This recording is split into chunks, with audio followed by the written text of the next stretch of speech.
Brought to you by the Every Dollar app. Start budgeting for free today.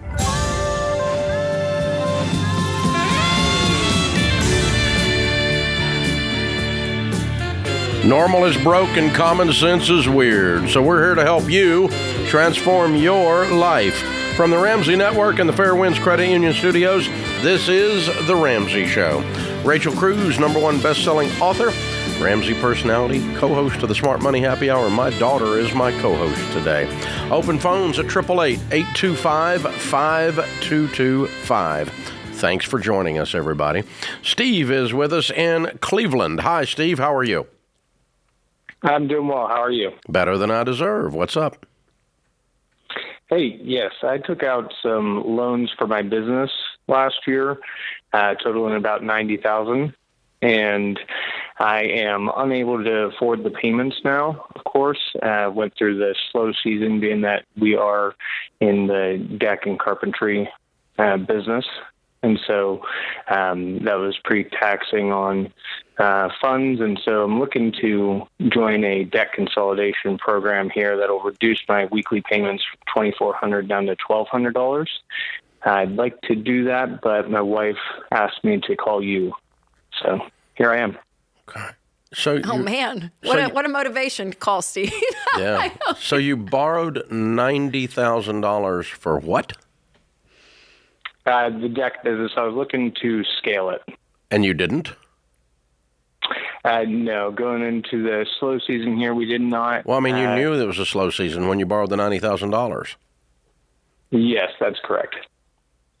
I intended to spend that money on marketing, doing some home shows, upping our marketing budget through that time, bringing on a salesperson, just ramping up the sales and kind of muscling through the slow season with still bringing in revenue. But the weekly payments were just more than what we could handle. The sales didn't go in the same trajectory that I had planned on, and we did very poorly these last couple months in sales. Okay. Well, there's a correlation between doing poorly in sales and the slow time and the fact that you dumped $90,000 in stress on top of your own head, and that affects you running your business well. I've been there, I remember, and it's not a fun thing. So you're really feeling this pinch hard. So what does your business make? What's your gross revenues on your business in a year? So we're in we're going into year 4 now. We went from $250,000 in 2024 to $350,000 in 2025. I'm sorry. That was around September here. We got to $440,000 at the end of 2025. We did about $100K in sales in September. Mm-hmm. Okay. So the first thing is, I hope that you've learned your lesson that borrowing money to expand your business is a dumb idea. Yes. It's a dumb idea. Yeah, I do not intend to do that again. Ever again. Okay, so the next time you get ready to expand, use your profits to expand and don't take as much home, or don't expand. One of the two. Okay, those are your two options. Borrowing money very seldom works, especially in these scenarios, what you described here. So the magic sauce you thought was marketing and some sales guy, when it turns out, listening to your sales numbers, you were the magic sauce. You took a business from 250 to 450 in 12 months. That's pretty freaking incredible. And so that's your answer to get out of this debt, is for you to take the business and kick it in the butt and get it going. And if you hire more people to do more decks during the season, that's fine. The debt consolidation loan, I do not know. How did you borrow the $90,000? What kind of debt is it? Credit cards? No, it's they were micro advance kind of loans. It was a short-term loan is what it was. So they were short-term loans. Who do you owe the money to? The interest was, there's 3 different creditors.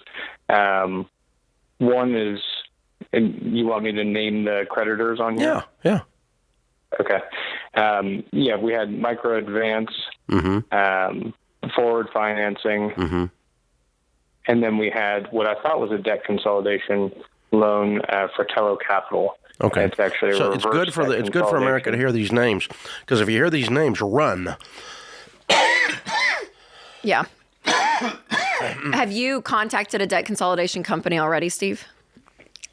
Yeah. There's one that I plan to work with called it's a Coastal Debt Consolidation. Okay. How far along are you in the process? Haven't signed anything yet. Okay, good. I don't think it'll work. Okay, because what debt consolidation companies do is they typically take credit card debt or consumer-based debt, not small business ripoff debt, and don't pay the payments for a period of time, destroying your credit, and then renegotiate based on the fact that the loans are in default and get a lower rate or a better payment rate. And that's the only way this is going to happen. They're going to put you into default. And so it's going to do to your credit the same thing a Chapter 13 would do to your credit. A Chapter 13 bankruptcy would do the exact same thing. It'll let you renegotiate the debt payments and put them on a 5-year plan and get it where you can breathe, but it's bankruptcy. And the debt consolidation, in this case, the way this is laid out, the way these loans are laid out is that way. I wouldn't do it. Instead, what I would do is say, I'm going to look in the mirror and say the secret sauce to my business's rapid growth and success has always been me, not something I can buy with $90,000. And I'm going to strap a tool belt on me and about 6 other people, and I'm going to go build a whole bunch of decks, and I'm going to live on beans and rice, and I'm going to pay the whole thing off quickly and get rid of it. Do you have any retained earnings in the business, Steve? Any cash? No, hardly. Not at this point. Not after a few months of making those payments. Yeah. When does season pick up for you? I'm assuming spring, summer? That's correct, yep. Okay, right so we're almost there. I mean, it's March. So yes, here in the next 60 days. I'm going to start booking stuff left and right, taking deposits, and start slamming down money on this $90K and getting rid of it. And I want you to be rid of it in a year. I want you to work all the time. I want you to work so much you're about to collapse. And that is your answer, because filing bankruptcy or using a debt consolidation company, which in this case is going to look exactly like bankruptcy on your credit, and it does for most of you, by the way. You go into one of these, worn out, tired, retired actors telling you to get debt consolidation on some cable TV thing, and then you go do it, and basically they don't pay the payments for about 6 months. You pay them, and then they start settling the debts or they start paying a payment plan on the debts, but by then you're in default on almost everything. And so it trashes your credit. And if you're already at that point that you can't pay the payments and you go in default, then you could be the one to negotiate if you need to, especially with credit card companies. Yeah. If you want to quit paying them, you could quit paying them. Pick out one of the 3 and quit paying them, and let it go into default, and then save up a lump sum and settle with them. But these were horrible loans. The whole thing, as you can tell, was a horrible idea. But the way out of it is you. I think you have a golden hammer, and I'd swing it.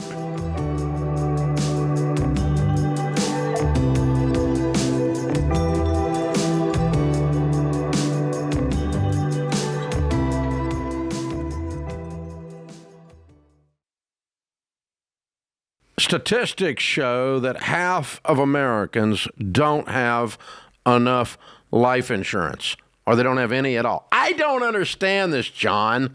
Why don't people want to take care of their family? They think they're going to die or something? Well, I used to be one of those guys. I didn't even think about it. And one of my buddies said, hey, the only reason to not have life insurance is if you hate your wife and kids. And I immediately went and got term life insurance. That's a gut punch. And, you're telling me, and for decades, Dave, I've sat across people who've lost a spouse. They've lost somebody important to them. Me too. They don't know what to do next. Me too. I mean, you're going to have a crisis here. And, you got 2 options while you're sitting and talking to a young widow. She's concerned about how she's going to invest all this money properly and not mess this up, or she's concerned how she's going to eat tomorrow. That's exactly These are the right. 2 options. And take care of your dadgum family, man. Term life insurance can replace income, pay off debts, cover funeral expenses, so your family can actually have the opportunity to just be sad. Yeah. To just miss you. That's exactly what it's supposed to be. It's saying I love you to your family. Term life insurance. Jeff Zander and the team at Zander Insurance makes it easy and affordable. I've used them personally for 25 years. They're the only people I trust. Go to Zander.com or call 800-356-4282.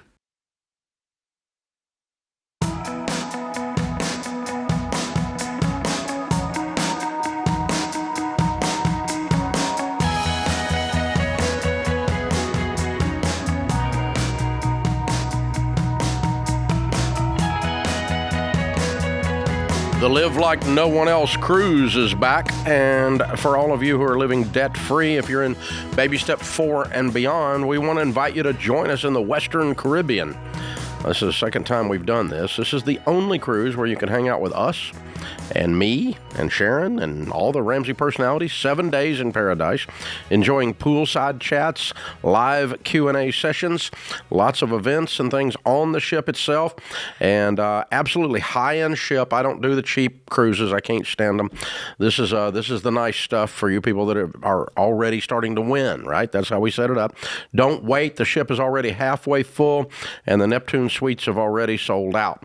So lock in your spot with a $600 deposit before it's too late. We are going, of course, in March of 27, 1 year from today was when this will happen. So fun. It was a lot of fun we did last year. I know, it was great. Looks like we're on about an every 2-year rhythm, to give you an idea. And so we'd love to have you go. Just go to RamseySolutions.com/events or click the link in the show notes. All right. Kevin is in Austin, Texas. Hi, Kevin. How are you? I'm good. How are you? Better than I deserve. What's up?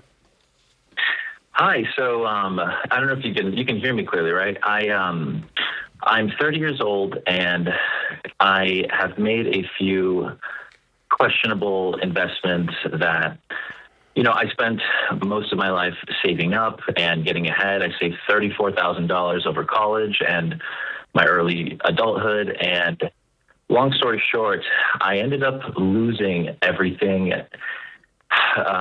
in penny stocks that someone I knew suggested me to, and now I'm back at my mom's house with my wife, and she's not too happy about it, and I'm just trying to... Did you lose your house and everything? I was renting an apartment. Oh, okay, gotcha. How old are you? Do you not have a job? I do. I'm actually a manager at an In-N-Out. I don't know if you've ever been before, but... we just got one here. They just moved into the neighborhood. But the Flying Dutchman's corporate great. office is across the street. But anyway, so wait a minute, you were a manager at In-N-Out when all this was happening? No, so I actually worked at... I had a full ride scholarship through college, and I worked at Wendy's and other fast food joints, and I saved up a bunch of money. $34,000. Yes. But you were not living on the $34,000 when you were doing all of this. You were living on your income, were you not? No, that was just my savings. Okay. My point is this. There's no reason that you're at your mother's if you didn't lose your job. You just lost your savings. Yeah, well, the thing is, I have a bit of debt. I have a few different cars, and I don't have really enough money to afford any kind of anything food related or going out to have fun. And I kind of just figured, because the ultimate goal is to escape the lower class, and what I've read online is that you need to take a little bit of risk. I think I went the wrong way about that, but my goal is I think you read about it in the wrong place. If you read about financial stuff on TikTok, unless it's us, it sucks. So, no, you didn't need to take a lot of risk. So here's the thing, honey. You have a debt problem, not a I lost money in penny stocks problem. If you weren't using your savings to live on, you were already had a life.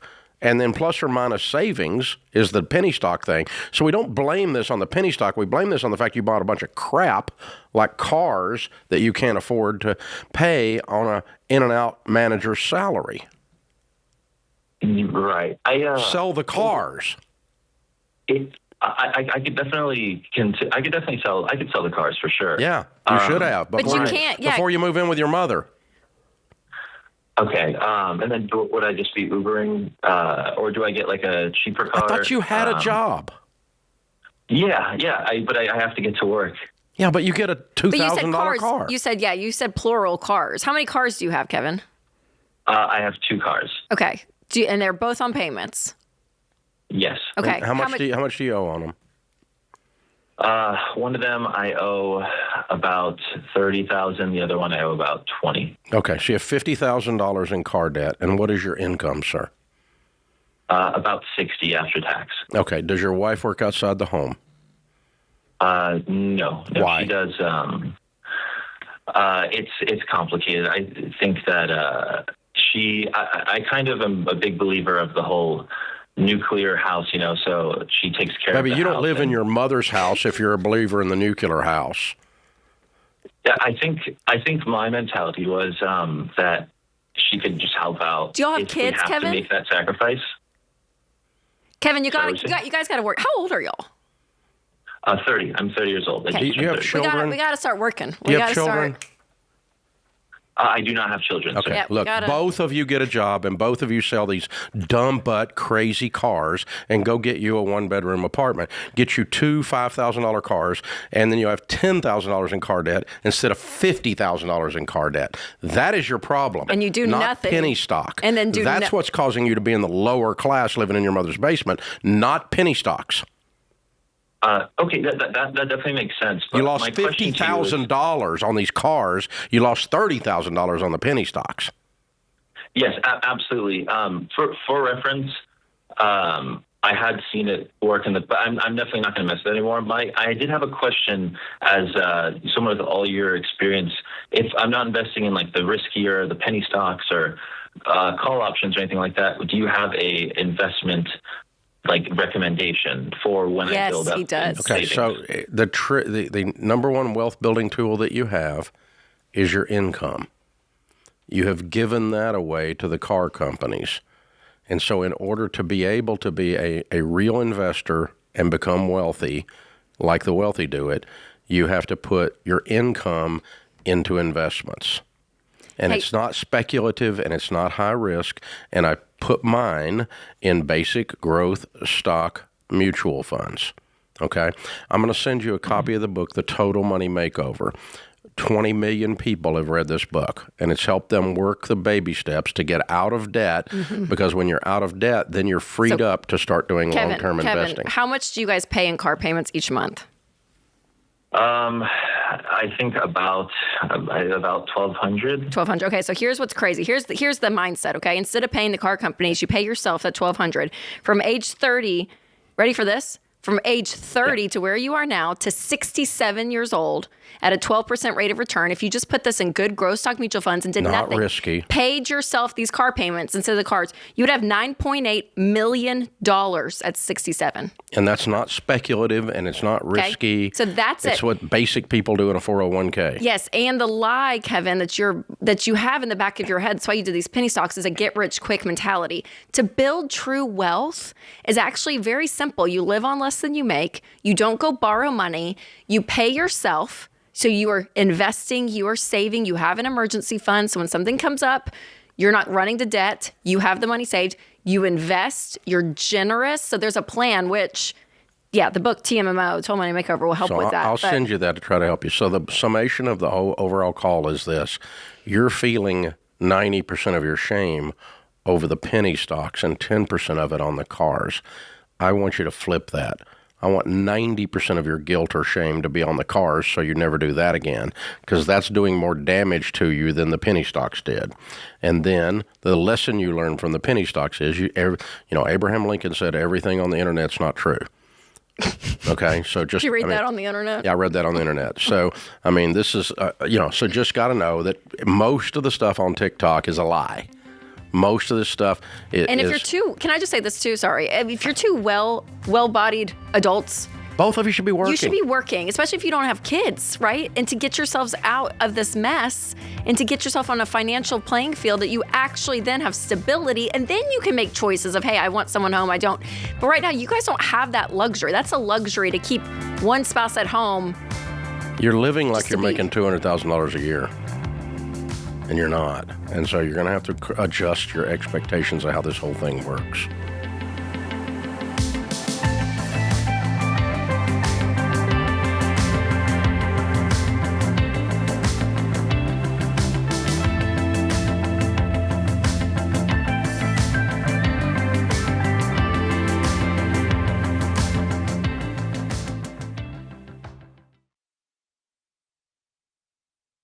I love entrepreneurs. Don't forget, guys, I started my company on a card table myself, so I know what it's like to have people counting on you, your team, your family, not to mention your customers.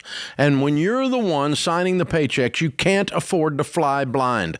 But I'll be honest, early on, one thing that nearly sunk us was wasting time with spreadsheets that didn't add up because business units didn't talk to each other. I finally told my team, just fix it. And they did. We got NetSuite. That was years ago, and we've never looked back. See, NetSuite isn't just for tech giants. It's built for growing businesses like yours. Over 43,000 businesses already run on NetSuite, including a lot that started just like you. And now, with built-in AI, NetSuite is helping them even more. It's one system connected to every part of your business for real-time insights, not guesswork. NetSuite AI flags inventory issues, cash flow risks, even supplier delays before they become problems. So you can trust the data, stop wasting time, and make the right decisions faster. Take a free product tour today at netsuite.com/Ramsey. That's netsuite.com/Ramsey.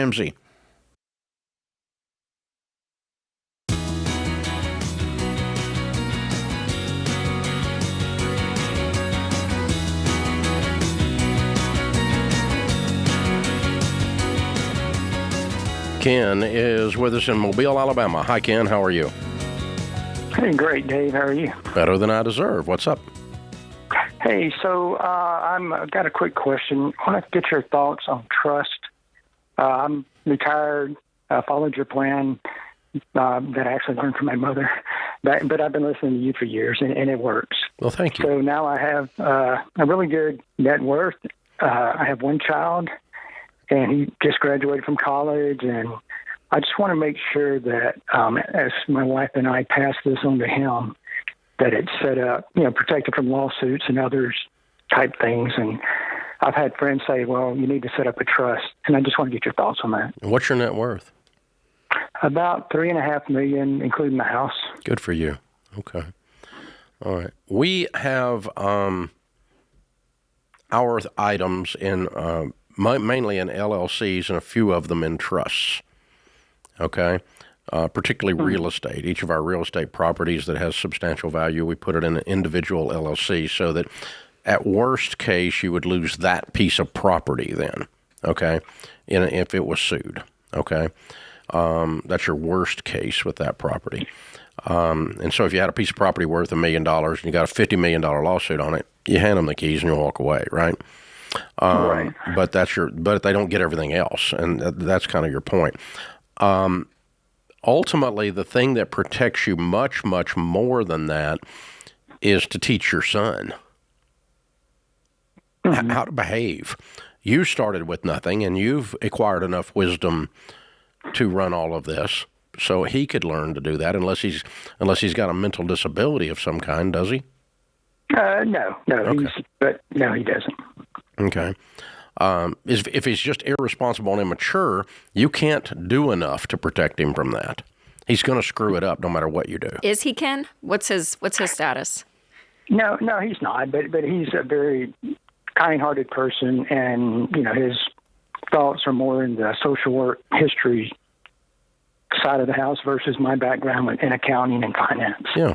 Well, I think you can have some real frank discussions with him and say, in order for me to leave this in your care, you have to have a level of wisdom on how to handle it, because that's your job as the steward of this, because this is God's property, and I'm managing it for God now. You're going to be managing it for him later, and you're going to have to do that with wisdom. I mean, really, that's going to be 90% of your safeguard. 10% is your structure. Okay? So it kind of falls in the heading, you probably have heard this before. I teach small business people this all the time in contract law. If there is no contract in the world that is strong enough to keep you from getting screwed by somebody who's a crook, they're going to find a way. Okay. Right. Okay. And you can't just say, "Oh, but I had a contract. Oh, but I had a trust." You know, and no, I mean, he gave it all away. He screwed up, and he was kind-hearted, and he got exploited, and he got conned because he had a lack of wisdom. That's going to happen. Whether you have a trust or not. Whether you have a trust or whether you have LLCs, or no matter how you structure your risk management process, unless you remove all control from him and you put the control of all your assets in someone else's control called a trustee, and your son's not allowed to do anything or make any decisions, and that's just not a very good life for him. Yeah, right.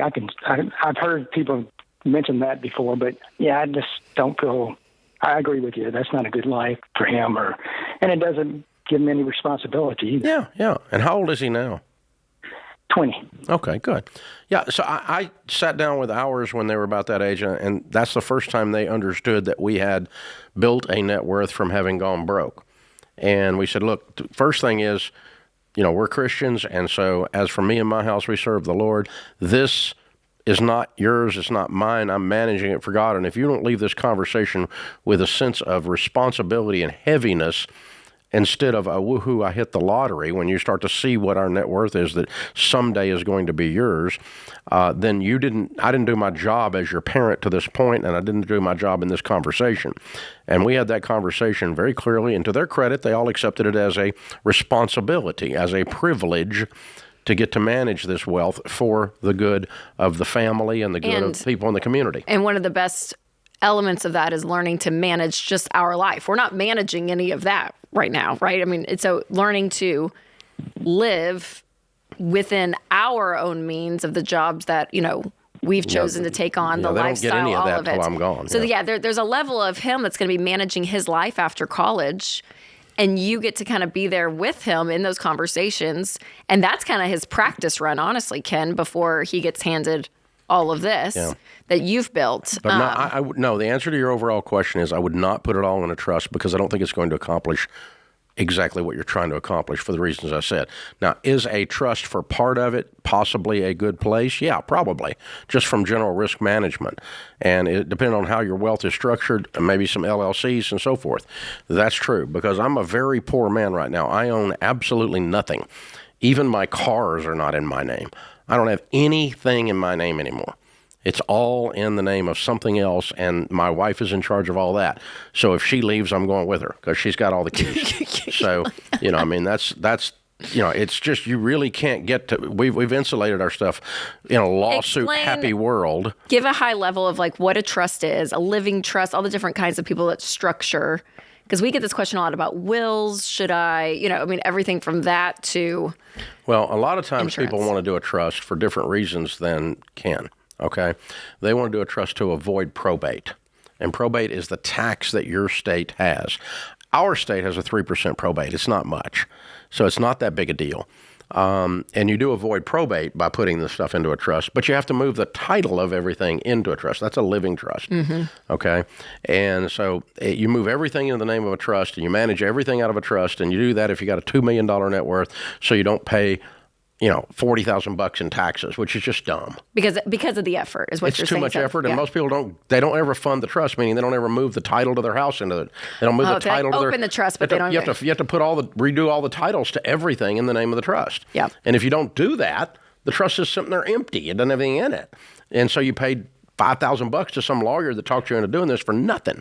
So get a will is what you need to do. Yes. And then at death, you can form a trust. Or if you're doing a massive piece of property or something, like we've got a couple of pieces of property, they're hundreds of millions. Well, there was a guy, he called in last week, and it was a Southern California property that his grandfather left them, and it was like a 10 million. It was something. It was millions and millions and millions of dollars, and that was in a trust. Okay, and that's fine. Yeah. If you want to do that, that's fine.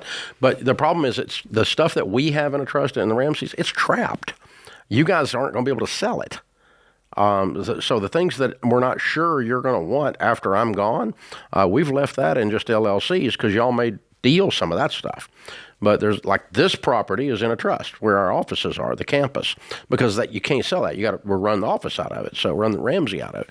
So, but there's a few things like that. But the rest of them, you just don't want to handcuff people from the grave in an effort to force them to do weird stuff. So teach them while you're alive what you want them to be, and that's your fix for most things. And if you're trying to manage risk and while you're alive, moving some stuff, we don't put more than about $5 million or a single piece of property, depending on the size of what's going on, into an LLC. And so, like, we've got enough houses in an LLC, it gets to $5 million, and then we quit. We don't have that. We've only got about 25 houses now. We don't have as many we used to. But we would not let the LLCs get too big because they don't have too big a target on them then.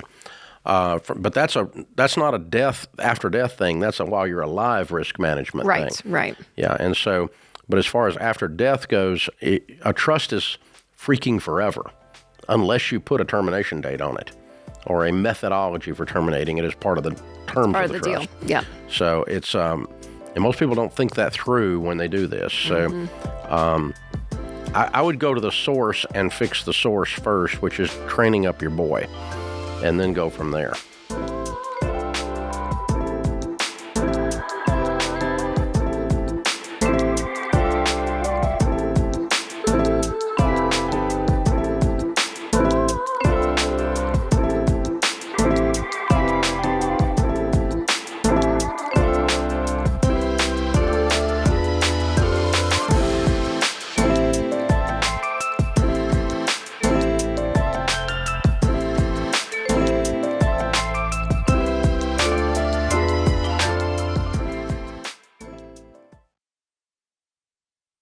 This show is sponsored by BetterHelp. I am here on this show because some amazing women in my life, like my mentors, my friends, my wife, and my mom, because they invested in me. They're all extraordinary. And one of the common themes I've heard from all of the important women in my life is that between the responsibilities and expectations that the world places on them and the expectations they place on themselves, they are under incredible pressure every day. Women are often encouraged to overlook their own emotional well-being to care for everybody else.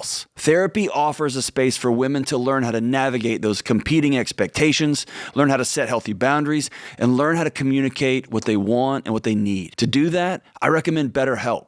BetterHelp is an online therapy platform that matches you with a licensed therapist based on your goals and preferences.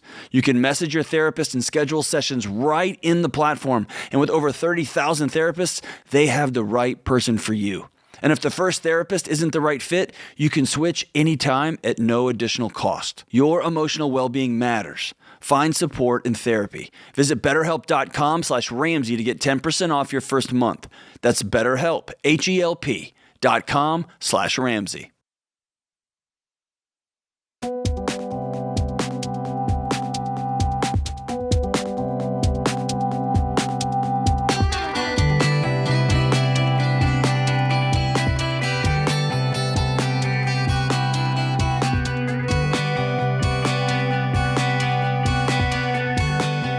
Melinda is in Phoenix. Hi, Melinda. How are you? Hi. How are you doing? Can you hear me okay? Absolutely. What's up? Oh, awesome. Yay. Thank you so much. I just love what you do. And we just started Financial Peace University like 2 weeks ago, so we're very new to this. Very cool. Well, welcome. We're glad you're here. How can we help you on your journey? Well, I'm hoping you can help put out a fire with me and my husband because we've been going back and forth of this. Ooh, we love to settle a debate, Melinda. We are here for it. Oh, that would be great. So we are going through the steps. He is on baby step number 1, which is putting $1,000 in his starter fund. I already have baby step number 1 covered. I have about $6,000 in my personal savings. However, we have a joint savings account that has $2,500 in it. Now, I have asked my husband to not touch our joint savings because it just gives me like a little bit of peace of mind of being able to cover like 1 month's mortgage and some bills if something happened. He has said, well, wait a minute, Melinda. If we just take our joint savings and we've each 50-50 put into it, you take $1,250, I take $1,250, then I have baby step number 1 box checked, and then I can go on to paying my debt off. He has a lot more debt than I do. I don't have that much, but he has a bit more, so he's kind of eager to start paying it off, and I'm pushing back on him saying, no, I want to keep our joint savings, pretend that's not there, and you figure baby step number 1 out. Okay. Without that. In And he 30 said, years, why don't you ask Dave? Melinda, in 30, almost 40 years of doing this, the couples that do it the way you're trying to do it fail. Oh, they do. He said, ask Dave. He's like, why don't you ask Dave if we can touch our joint savings? So what the couples that actually win and go all the way to being millionaires, when we did an actual study of millionaires, we asked them the same thing, work 100% joint. They don't have any yours and mine, only ours. And so I would take all the debts and put them in one list, all the savings and put it in one list. It's not your roommate, it's your husband. And that's what we've seen to be very, very successful. It has the added benefit of creating synergy and the other added benefit of creating massive amounts of communication and values alignment, because you really have to force yourself to work together because everything's together, and then there's this unity that comes in the relationship that you didn't even see coming. So consequently, what we end up hearing, and I first heard this, I don't know, decades ago. I'd be teaching Financial Peace University in a live setting, and people would say, oh, this saved our marriage. And I'm like, what? Or it made our marriage way better. And I'm like, what? Sex class was down the hall. I mean, come on. And they're like, no, you forced us to work together and align our values and have one account and one list of debts and one life.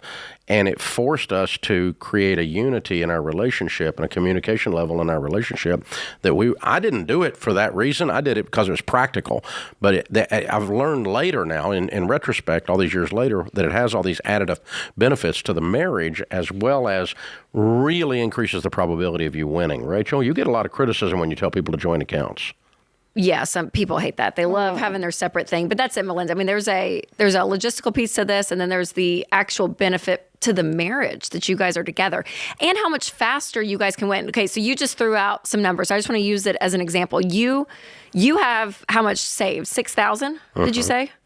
I have $6,000 saved. Okay, and then you have the $2,500 over on the other end, right?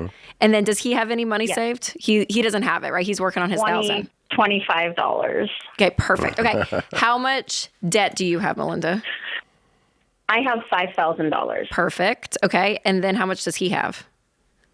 $19,000. Perfect. Okay, great. So the beautiful thing is, if you do the baby steps the way we've said, okay, you're gonna have your emergency fund done tonight. Your debt's gonna be paid off. And then you guys are going to have $1,000 or $2,000 left to hit his debt. So it'll be down to $17,000. And you guys working together. What's your household income? Well, that's why I'm not taking my savings and paying off that credit card, because I make more money than him. No, we have an income. You don't. We have an income. Oh, well, I literally just lost my job. Oh, that's yesterday. okay. So What did you used to make? I have $12,000 a month. Okay, and what did your husband use? What did your husband make? He doesn't make that. He makes $4,000 a month. Okay, and what were you doing? I'm freelance, so I'm a consultant, and I'm not worried about getting clients. I'll get back up to 10, 12K in a month. Okay, then there's nothing to worry about. Do you have an issue of his work ethic, Melinda? He works Monday through Friday really hard, but he's kind of like he works he works also with his best friend, so it's kind of like fun and play. And they're building something big, but they keep saying they're going to have this big return, and it's been like 2 years, and so I think they don't have that yet. So this is Exhibit A. So I get it. No, listen, this is exactly why we say pull your money together and work together, because what ends up coming out of that is life. And what ends up coming out of that is your questioning, holding your breath, fear around what he's doing over here. And if you guys haven't even been aligned on that or had dates of, hey, if it doesn't hit this, then we need to move on. Like nothing is aligned within the family unit, right? He's kind of off doing his thing. You're doing your thing.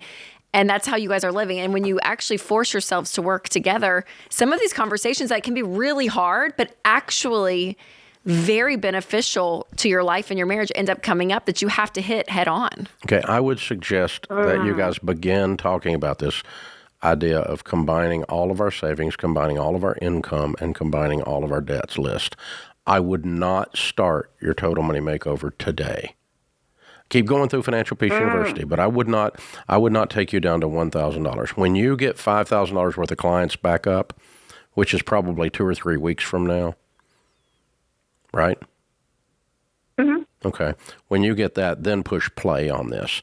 And I want you to clean out all of the savings, except retirement, down to $1,000 and pay off your debt and start paying on his 19, which are both now our debts and our savings and our income and our house and our car. And our goals and for our goals career for the future. goals and I mean, all of that. And your business that you're running is our business. And I'm uncomfortable. I don't mind you having fun over there, but I do mind you having fun over there while you're not hitting good income goals. That's starting to bother me, and we need to talk about that out loud. Resentment starts to build. And, you know, I need to talk about the fact I'm a little bit scared right now. I just lost my biggest client, and I'm down to 0, and I don't like being there. And I feel like I'm doing a lot of the work and putting a lot of the effort. I don't feel the same from you, and that's scary to me. I mean, all of it. It all just say starts it. to You like. just say it. Doesn't mean that it's the end of the world or anything. We're not ending anything.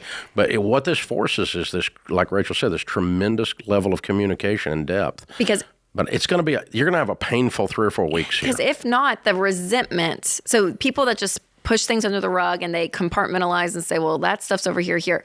The resentment starts to build up. Mm-hmm. And then you look up 10 years from now and you're like, we've never even talked about this of how I've been feeling because I haven't had to because I've kept all my stuff over here. So it just kind of forces kind of the junk up, which is not fun. Not fun. You're going to have a hard 3 weeks. But it's going to be, but you're going to look back on all of this and you're going to have a deeper, more cohesive marriage because of it. Yeah. And as you get further into Financial Peace, you're going to hear this language a lot, that you change your pronouns, not in a woke way, but in a way that says it's we. We do this, we do that. My wife, Sharon, has not worked outside of our home earning an income since our oldest daughter was born, who's 40. But we have an excellent income. We have a lot of assets. We have done very well. And I would not have been able to do it were she not keeping the home fires burning, were she not a low-maintenance, low-drama person. I would not have been able to work as hard as I've been able to work. So it is a we. Mm-hmm. It's a Absolutely. we. And I have zero resentment that she did not do an income during that time. It was our decision for her to do that. Melinda, I'm excited for y'all, though. I know you're new to all this, but honestly, I'm pumped to see where you guys are going to be. You're going to do amazing. You're a hard worker. You're a charger. I can hear it. And you guys are going to be awesome. So call us back if you have any other questions. And here's the thing. Try it. You can always go back to the old way. Try something different.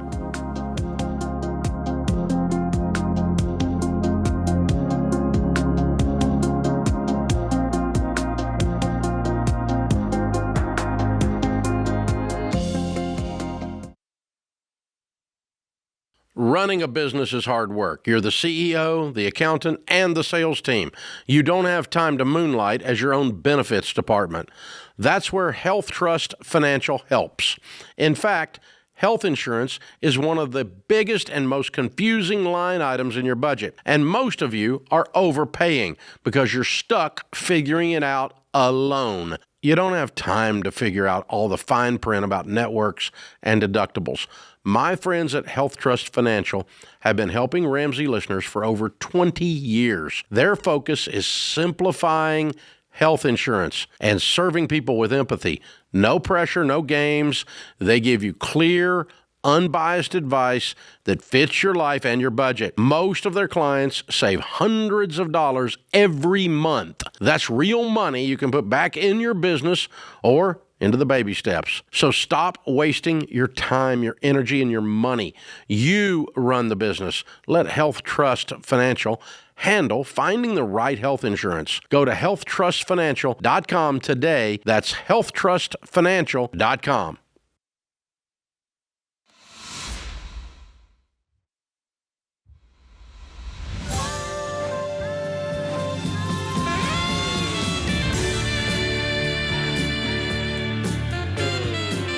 Welcome back to the Ramsey Show in the Fairwinds Credit Union studio. I'm Dave Ramsey, your host. Rachel Cruze, Ramsey personality, #1 best-selling author, and my daughter is my co-host today. Mike is in Boston. Hey, Mike, how are you? Hey, doing good, Dave. How are you? Better than I deserve. What's up?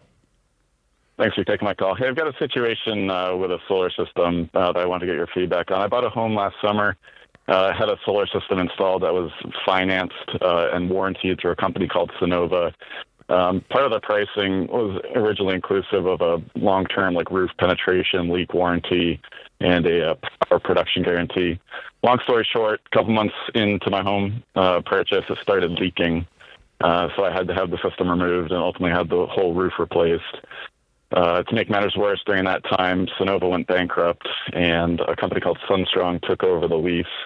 But unfortunately, they claim that they are not responsible for any of the warranties or guarantees going forward. So currently, I've got about $50,000 balance on the loan, and all of the solar panels are in my backyard.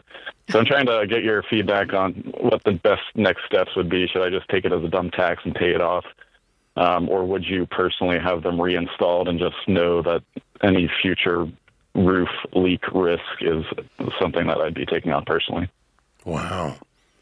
What a mess. Mess. Well, a couple things. I would probably gather some information from an attorney to be sure exactly where you stand on this. But I think you've assessed this correctly, because I think the warranty was probably offered by the company that went bankrupt, and so the warranty's worth nothing. The lease, which is where you financed the solar panels, is a separate contract, and that money stands separate of that warranty guarantee, although morally it shouldn't, but I think that's probably the way this is structured legally. Now I will say that it's an interesting situation. The people that did buy the paper, the people that you owe the money to on this lease, they are probably having all kinds of problems collecting on a whole bunch of this paper. In other words, this is a bad deal for them, because they probably have a whole bunch of you out there. You know what I'm saying? Not necessarily roof leaks, but everything else, because they bought paper or they financed for a company that in turn went bankrupt, and now you've got a whole bunch of dissatisfied customers don't want to pay this bill. So I suspect you're not the lone ranger on this. I bet you they got this every day en masse they're dealing with. So having said that, do you have any money? Yeah, I mean, in the payments, No, do you have any money? Yes. How much money do you have? I have enough to pay it off. Okay. So you have over $50,000 in cash that you could use? Yes. Okay. I would call them and tell them I'm going to sue them because they're the only one left standing in a bad situation where my roof leaked and the solar panels are laying in the backyard. They can come pick them up if they want them. Or we can try to settle this, and I'll give you $10,000 to pay it off. And start there. Okay. And buy this note out at a discount. Yeah. Because the note is... It's interesting because it's a loan. I know it is a loan. The original contract... Yeah, the original contract for the loan, the pricing was solar plus warranty. So to the original buyer, the people that owned the property before me, it was and when it was transferred to me for that matter, it was packaged as a package deal, and this is the pricing. Yeah. So I would just, the loan balance. In other words, I would just say this whole thing's a piece of crap. You bought crappy paper. You know that. Yeah. You know you're not going to get paid out on it. So I'll give you $10,000 and we'll call it a day. Yeah. You're not going to get out of that in lawyer fees cheaper than that. And then you're going to own the solar panels, and you can either throw them in the dump or you can put them back on your house, your choice. But yeah, for sure. But right now, what you've got is not a solar problem. You have a $50,000 problem, and I want to get rid of that. I think they're going to take a discount. I don't know if they're going to take 10. They may come back and say 20. If they do, get it in writing and write them a check and be done with them. Okay. Yeah, I've got kind of conversations ongoing. The last time I spoke with them about that, they said the price was $50,000 even today. Yeah. Even though it's financed at less than 1%. Well, and let me help you with this. I'm going to sue you. Yeah. I'm going to sue you, and you're never going to get any of this because you people screwed me, and you're one of the ones that screwed me, and I'm not going to tolerate it. So if you think you're getting $50,000 out of me, you're confused. Sure. Because they screwed you. All right. For sure. I mean, that's what it feels like. Yeah. But And you need to go see a lawyer and talk to a lawyer and find out exactly what your rights are in the state of Massachusetts. I am not a legal expert. But this is how I would handle the business part of it and the relational part of it. And you're being moral, you're being honorable because you got screwed. Giving them a dime for trash that's laying in your backyard is more than you should have to give them. Oh, with the damage, too. They should just pick up the trash and call the note off, but they're not going to. Yeah. And it's going to cost you more than $10,000 to get in a lawsuit, promise you. Yeah, I can imagine. Yeah, so I don't want you to go there, but I really want them to believe you're going to go there. Yeah. Okay. So, all right, well, I'll just have to... Yeah, double up your fist and bust them in the nose. Get back on the call. Yeah, just bust them in the nose. Just hit them hard. I'm serious. Don't be nice about it. Do they hold the loan, the company? Yeah. They're the ones. Well, what happened was the paper was sold, and then they went bankrupt. Yeah. But the new company holds the paper. Yeah. But I'm saying, But they bought paper that they knew was bad.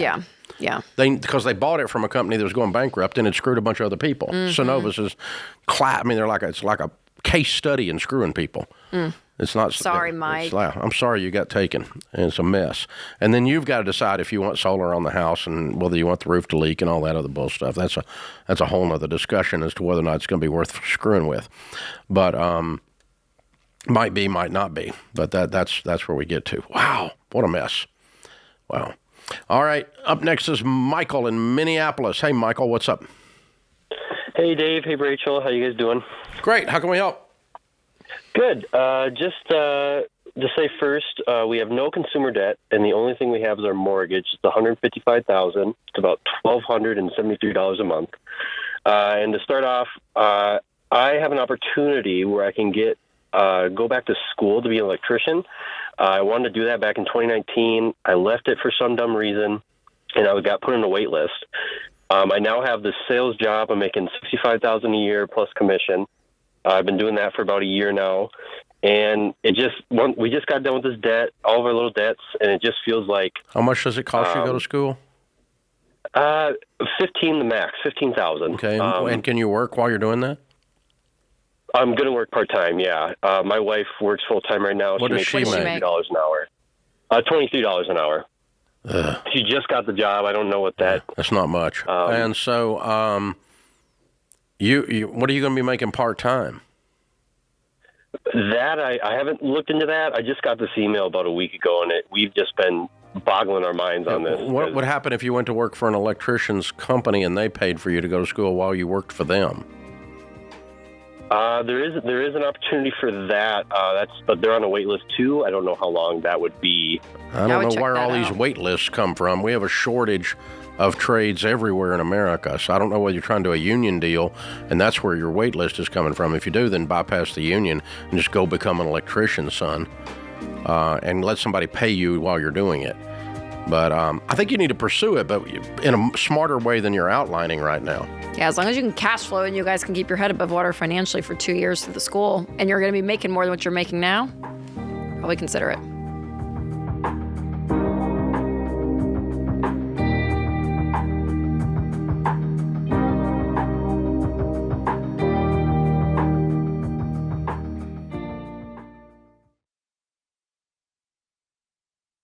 Hey guys, George here. Listen, 99 times out of 100, when people say, I don't know where my money goes, it's not a math problem, it's a behavior problem. They're not budgeting, then they're shocked when their bank account hits triple zeros. Well, here's the deal. Winning with money is about doing the boring stuff consistently. And that includes banking someplace that helps you stop guessing with your money. Like Fairwinds Credit Union. They're not going to fix your habits. That part's on you. But they do support people who are ready to take control of their money. At Fairwinds, you get a high-yield savings account with a great rate to help grow your emergency fund, a checking account that won't nickel and dime you, and up to 10 free savings accounts so you can organize your money on purpose. Because when you stay disciplined, your money gets predictable, manageable, and boring in the best way. So if you're ready for a bank that helps you be intentional, open your smart bundle today at fairwinds.org/Ramsey and get the Ramsey Be Weird debit card to go along with it. That's fairwinds.org/Ramsey, insured by the NCUA.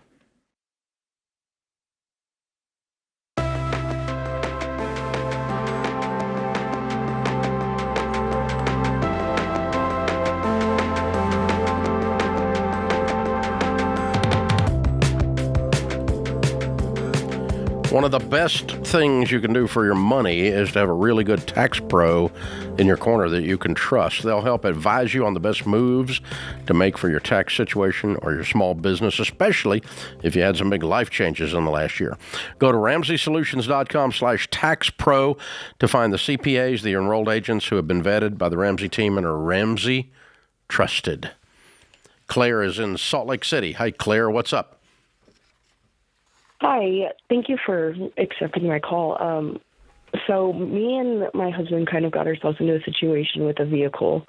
We bought it when we were living with my mom, and we thought we could afford it. And now the payment's ridiculous, and we just don't know what to do about it.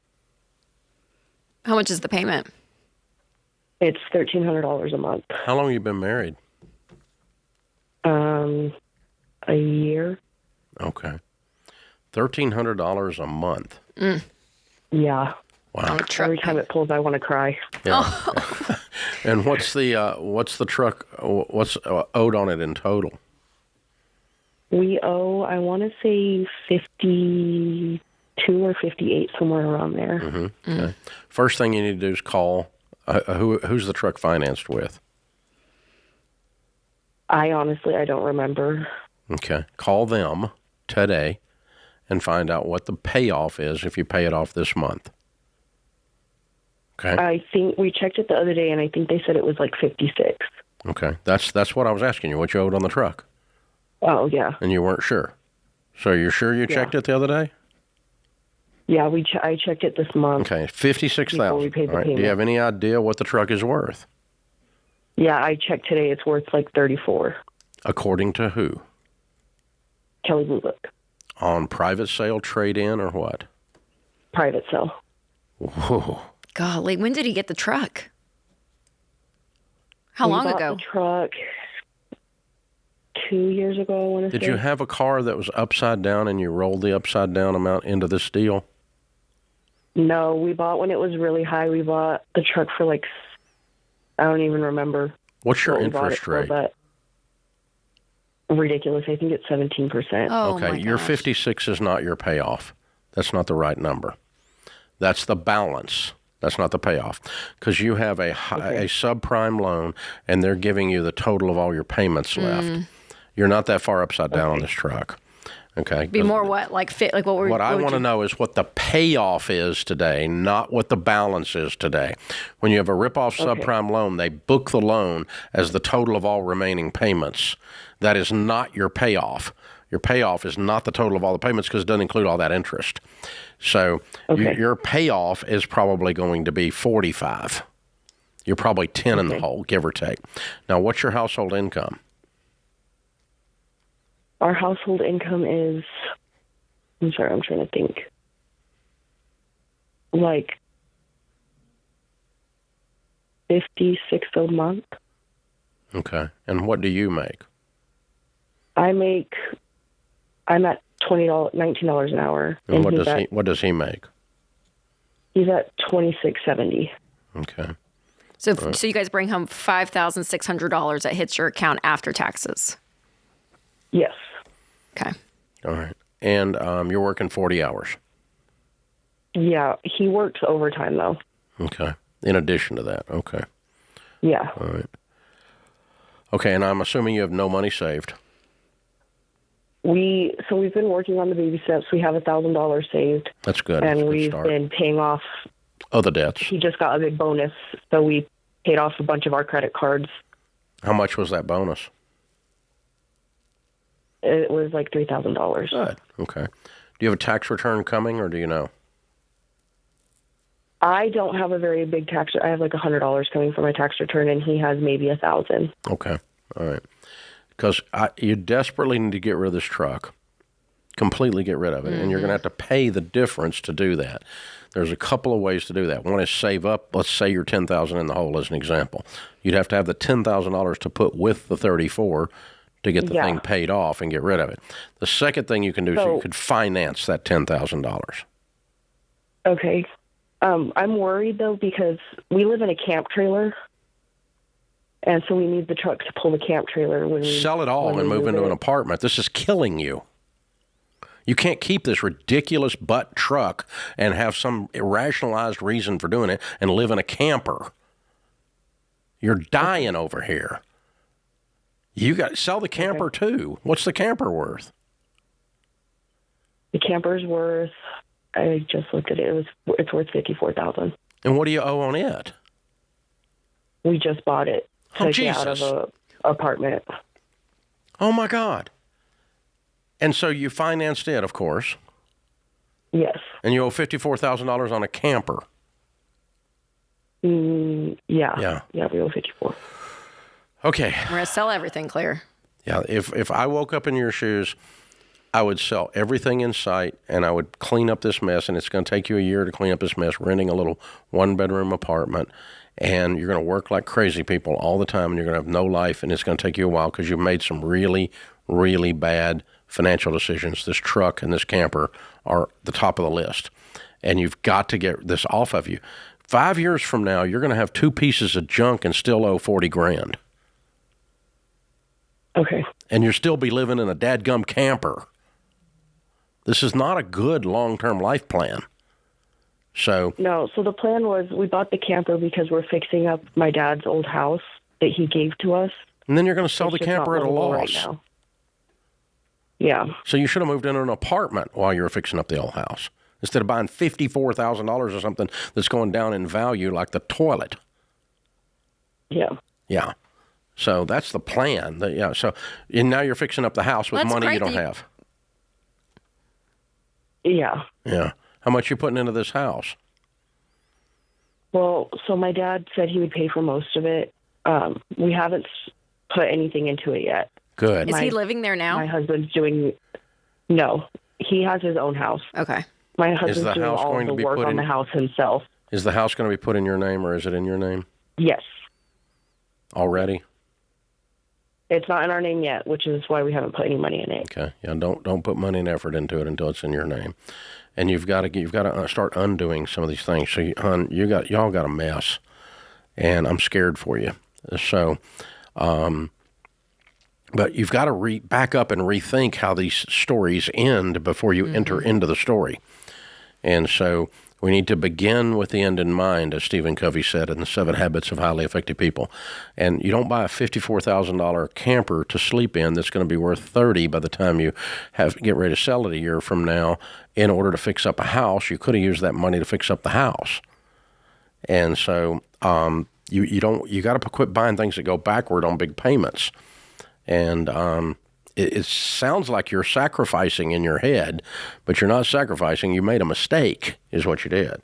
So you guys have got to get rid of this crap. And, if you can get that house barely habitable and move into it. That's what I was going to say. That's a bright spot in the story. Yeah. If you can, even if it's not nice, even if if the bathrooms on one end don't work or something, I don't care.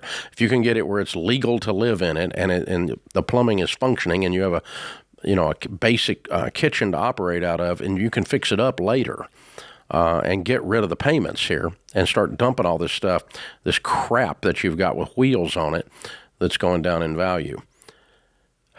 Okay, folks, a general rule of thumb is this, not just for her, but for all of us. If you want to be poor, here's the formula. Buy a lot of stuff that has wheels and motors on payments. Boats, Sea-Doos, four-wheelers, motorcycles, cars, trucks, lawnmowers. Buy a lot of stuff with motors and wheels and put payments on it, and you will be poor.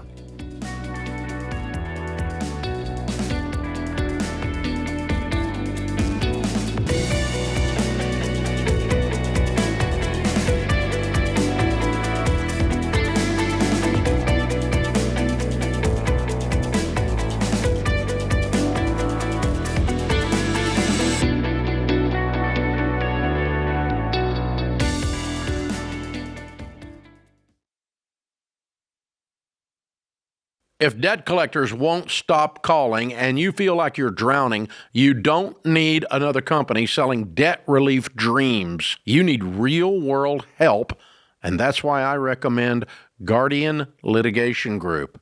Guardian's not a call center. They're actual attorneys who can step into the courtroom and fight back when creditors try to sue you. Now look, debt settlement isn't pretty. I'd still rather have you get out of debt the old-fashioned way. But if you're facing bankruptcy and need a way to stop the bleeding, Guardian gives you a path forward. And they don't charge a dime up front. Guardian's attorneys have helped over 55,000 people across the country settle more than $600 million in debt. They'll help you stop living in fear every time the phone rings and take back control of your life. Go to guardianlit.com/Ramsey.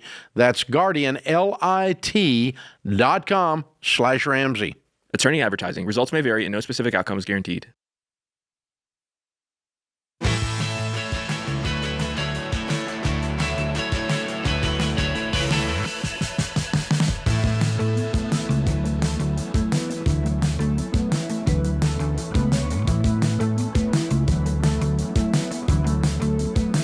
Today's question of the day is brought to you by Why Refi. If defaulted private student loans are wrecking your budget, it's time to deal with them. Why Refi helps you refinance defaulted private student loans with a low fixed rate payment based on your ability to pay, so you can stick to a budget and work the plan. Go to whyrefi.com/Ramsey. That's whyrefi.com/Ramsey. Might not be in all states. Today's question comes from Lauren in Maryland. She said, I'm a married woman in my 50s with $25,000 in debt that my husband doesn't know about. I started a part-time job and I'm slowly paying it off. I grew up in a middle-class family and my mother was always trying to save $1, which drove me crazy. My husband is a good man who makes about $175,000 a year. We don't have a mortgage and have about $1.5 million in retirement. We have a healthy retirement investments, and our parents have set up 529s for our children, so college is set. I like to buy nice things for myself, but I feel terrible about the way I've handled my finances. Should I continue to pay this off myself or come clean and tell him about the debt? Whew, Lauren. Well, to answer your question bluntly, yeah, I would come clean and tell him about the debt. Not only can you guys get this cleaned up together, but also carrying around a secret like that and functioning at that level in your marriage is going to erode not only your marriage, but also you. You can't carry that stuff. I mean, secrets is what erodes trust in a marriage. And so you carrying that is not being a person of integrity, being fully honest. And so that's going to be a very hard conversation.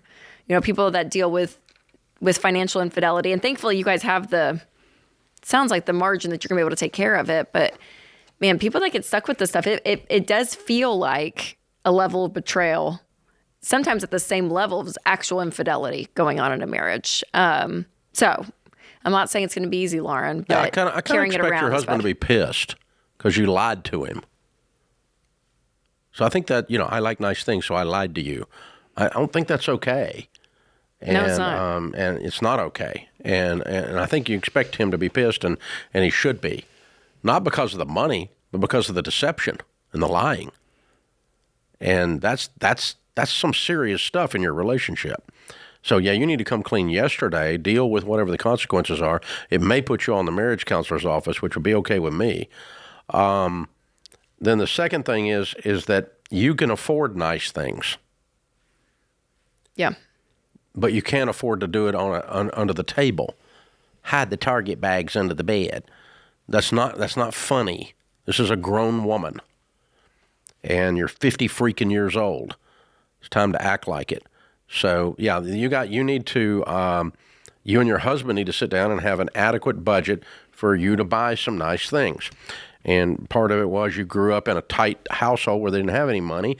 And so your husband makes $175,000 a year. You want to have a nice dress. That's okay. I want 14 nice dresses. No, then that's something wrong with you. Well, that's what I was going to say. At that point, yes, where she is, I'm like, there's stuff inside of you, Lauren, that's coming out sideways in the form of money. Yep. For some people, it's other things that they sit there and medicate with. But some people, it's the spending, it's the money. And so figuring out what that is for you, for yourself to get healthy, is going to be a gift later on to your marriage. But yeah. So we can afford to do a lot of things that we choose not to do because in our minds they're ridiculous. But Sharon and I choose to do that together. And then there's some things that we choose to do that other people think are ridiculous. I don't care what they think. It's not their money. And so we just buy that because we want to and we have the money. Shut up. And so you can do that, but you're in agreement on that amount. And so my wife wants to do such and such in the redecorating, which is a constant budget line item. And so, but at least we know what it is and we're doing it together and it's a reasonable percentage of our world. Right. And it doesn't mess up everything else, and she gets to enjoy that thing that I don't even understand. And so that's okay. I can do that as a husband. She can do that as a wife, but we can be on the same page, and it's a line item in our overall plan, and there's room for it.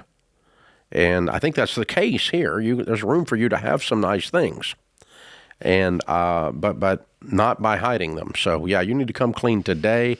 You need to expect him to be not about the money, but about the lying, for him to be really pissed. I don't know of anybody that wouldn't be. And so, and you've broken trust, and it may take a little while to rebuild that trust. And it may take some time in a marriage counselor's office, and that's okay. I wouldn't mind that for y'all at all, because there's a lot of stuff going on here that needs to be fixed. But, yeah. But the way you all have been handling money as a couple has not allowed you the freedom to speak up and say, I want to buy something. Yeah, and it's either that you have an issue, Lauren, that you have to live below your means and you don't like that, and so you go off and do whatever you want and go charge it on credit cards. That's your issue. But then on the flip side, he could be kind of a jerk and like shaming you over every purchase. And you're like, I don't want to deal with that. I'll just come over here and do my own thing too, right? Which is an issue too. So yeah, but the way you're handling money as a couple has partly led to this. Either you're not speaking up or him putting his thumb on it or some of both. Somewhere in there. Taylor is in New York City. Hi, Taylor. How are you? I'm good. How are you? Better than I deserve. What's up? Thanks for taking my call. I have a quick question that I've gotten a lot of differing opinions on. But basically, should I stop contributing to my 401k while I'm paying off my debt? If you're working the Ramsey baby steps, there's not varying opinions. There's only one. There's only one way to work the Ramsey baby steps. And baby step 1 is save $1,000. 2 is temporarily stop all investing and completely focus on your debt snowball, paying minimum payments on everything but the little one, and attacking the little one with a vengeance.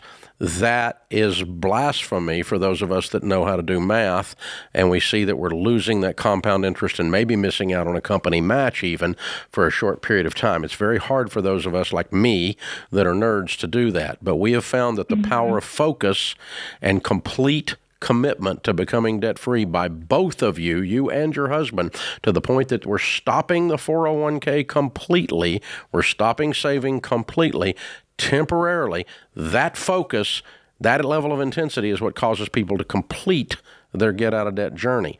Those that play footsie with it and try to do 3 things at once don't pull it off. Ish is a wish.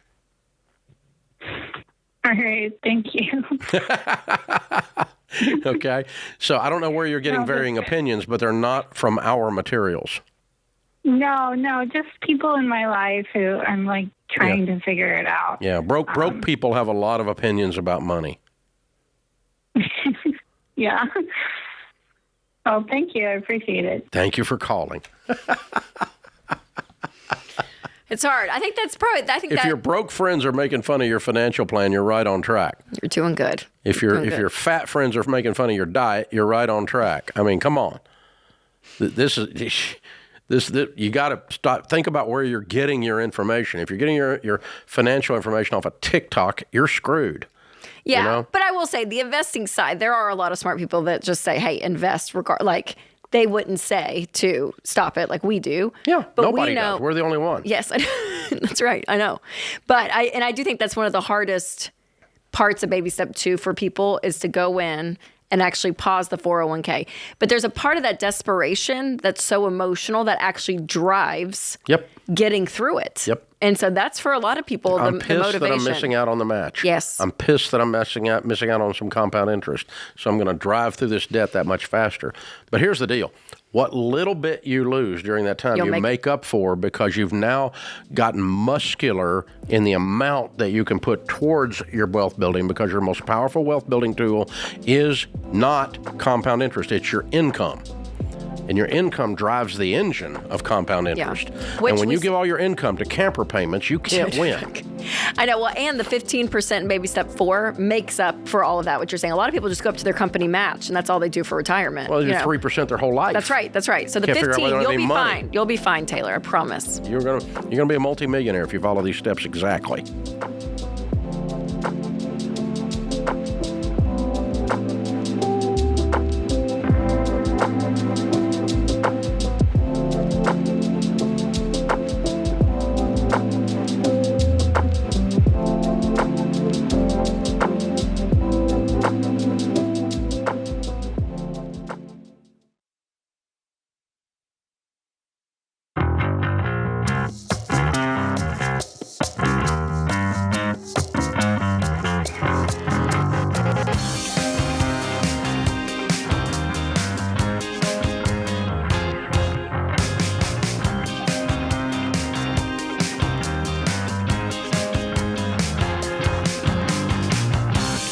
Mandy is in Texas. Hi, Mandy. How are you? I'm doing well, thank you. I'm excited that I get to talk to you today. You too. How can we help? I'm 63, and my husband is almost 66. I retired from teaching 2 years ago, and my husband is semi-retired in the cattle business. We both chose to start Social Security at 62, and we have been debt-free for many years. But over the years, we have always avoided investing money in the stock market. We thought it was too risky. So we put it in CDs instead. And currently, we have about $765,000 in CDs, ranging from 4% to 5%. Mm-hmm. And then 2 years ago, I ran across your show and learned a lot that I wish I knew a long time ago. And so a year and a half ago, I decided to take a chance. And with the help of a financial advisor, I had $51,000 in a deferred retirement account, and I invested that in a growth stock mutual fund. Mm-hmm. And at the end of last month, the rate of return was about 13%. For 13% from when? From a year and a half, it grew. In 2025, it grew 13%? That's what it had on the piece of paper. Okay. So, well, the market went up 24%, so I think you picked a bad fund. Okay. Well, but either way, Mandy, you're doing great. Either way, you're doing way better than 4%. On the right track. Yes. So here we are. I can see that even though that might not have been the best thing for a financial advisor to do for us, I can see that growth stock mutual funds can earn more than CDs because 13% is more than 5%. Exactly. But here's my dilemma. But with us being in our 60s and having this being in it for the long haul, we are just hesitant to move every cent that we have in those CDs into mutual funds. Mm-hmm. And so we want to move some. Because you like making $40,000 instead of $140,000. We're just. Why are you hesitant? Because it's all we have. I know, but I mean, does that mean because you think you're going to lose it all? I think I might need some of it. Well, you can just get it out. Okay. If you take it out of the CD, you can take it out of a mutual fund. Okay. All right. It's not trapped. Deferred comp is trapped, but mutual funds are not trapped. Okay. So in this stage of the game, you would suggest that we take it all out of our CDs? Are you living off of the money from the CDs? No, we're not. You're not touching it? No, okay. I haven't touched it. So what would you want to take it out for? Well, just in case, with health-wise, we. So if we had a health event, we might need $100,000. Well, maybe for nursing home or I don't know where my kids might put me. Yeah. But Andy's like, I need some money. Okay. Well, But, what you need to do is you're dealing with the emotion, but what we need to do is put the reality of how a mutual fund works against that emotion and say, how does this keep me from scratching that itch?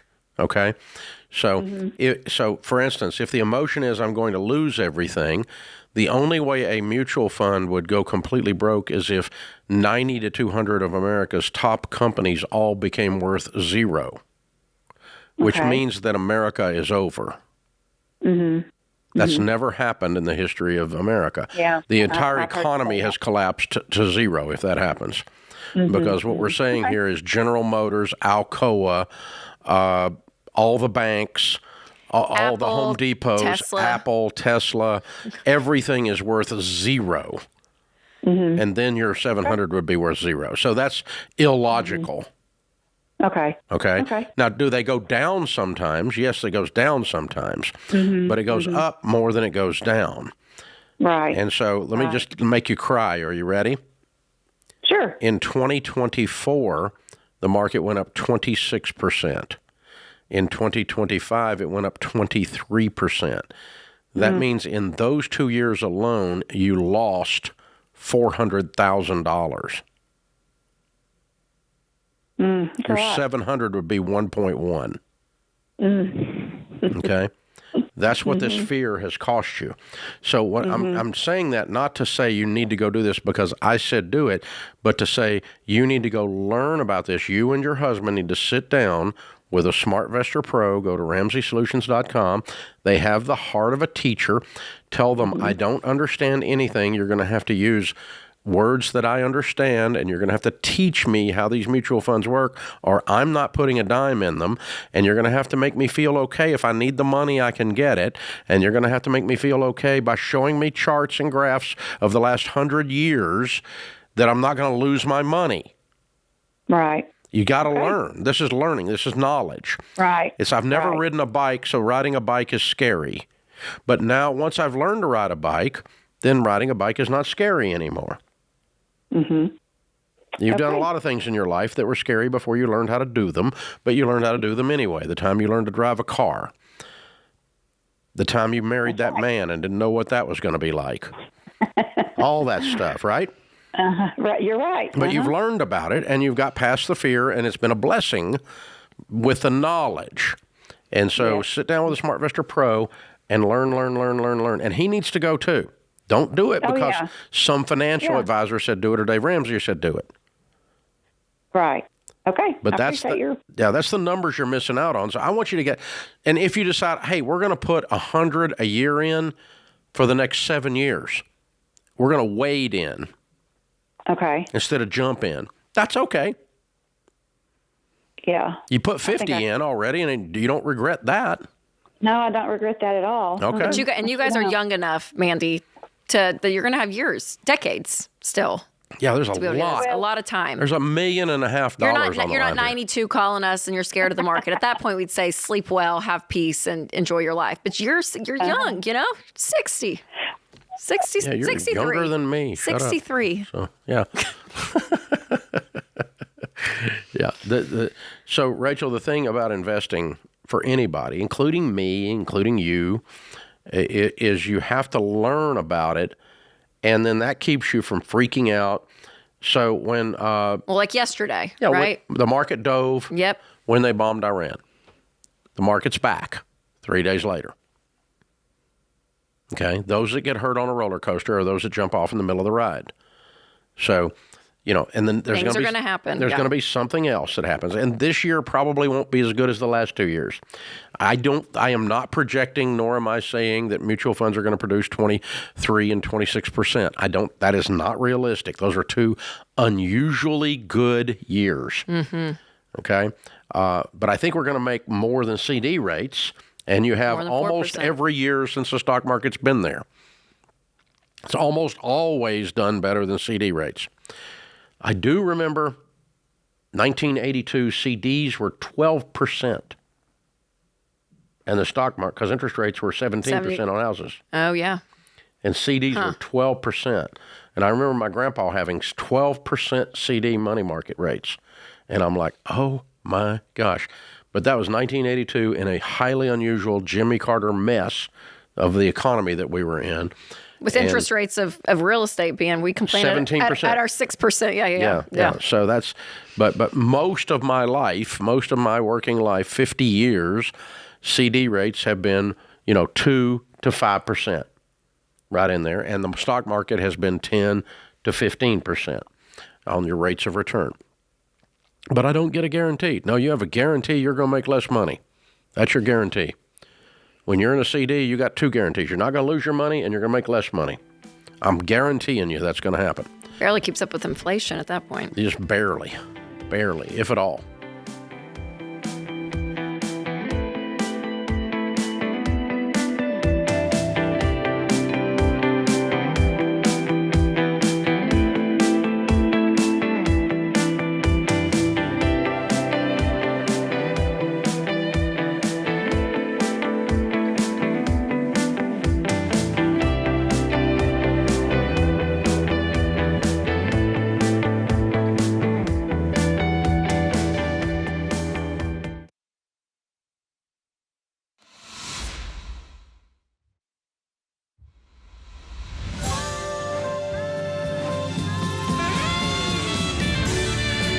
Welcome back to the Ramsey Show in the Fairwinds Credit Union studio. Rachel Cruze, Ramsey personality, #1 best-selling author. My daughter is my co-host today. Michael is in Seattle. Hey, Michael, how are you? Hello, how are we doing? It's a blessing to be here. Honored to have you. How can we help, sir? Yeah, so I'm kind of at a fork in my life here, and I'm looking for some advice on what you guys would do if you're in my situation. Currently, I'm on a day-to-day layoff with my company. They're currently trying to get rid of about 40,000 of their workers, so they're offering severance packages. And where I'm stuck is, do I wait the 4 to 5 years for potentially get full-time work, or do I take the severance package and attempt to start an entrepreneurship as far as either buying a house outright and collecting that cash flow and starting my own company, or should I invest that into like stock markets, dividends, that kind of, or mutual fund? So I'm just looking for some advice on what you guys would do in my shoes and where you would go. Okay, so it's fair to say the company you work for is not financially healthy if they're laying off 40,000 people, right? So the future there is not very bright. Yeah. I've been there for 8 years, since I was 18, a single father of 4. So it's hard to kind of step out onto that limb. Yeah, I don't care. They're pushing you out on the limb because they're not doing well. So 4 to 5 years from now is not looking bright. I'm getting about a day or 2 per week. Are you hearing me? Stop. I don't feel like you're listening to me. Okay, I'm saying your company sucks, so the future there sucks. Do you agree with that? I agree. It's hard to pat and give up on that 100,000 a year. Well, I know, but you're going to have to give up on it because they don't want you there anymore. Right? Yeah, I hear you. There's a few guys that are getting ready to retire, so So you're not laid off, Michael. You're just saying there's layoffs happening. But they're offering you a severance package to leave. That's correct. How much? They're offering. How much? It's $150,000. After Uncle Sam takes his percentage, it'll probably be around $100,000. And you make $100,000. Potentially, yes. So potentially, do you make $100,000 or not? I'm at $70,000 a year. Okay, you make $70,000, and they're offering you $100,000 to go away. Correct. Okay. Yeah. All right. That's our reality. Okay. Let's deal with reality. And $100,000 is not enough to buy real estate. Realistically. Okay. You're going to end up with a bunch of real estate debt, so we're not going to do that with it. So if you leave this company making $70,000 a year and you put $100,000 in your pocket, what would you go do for a living?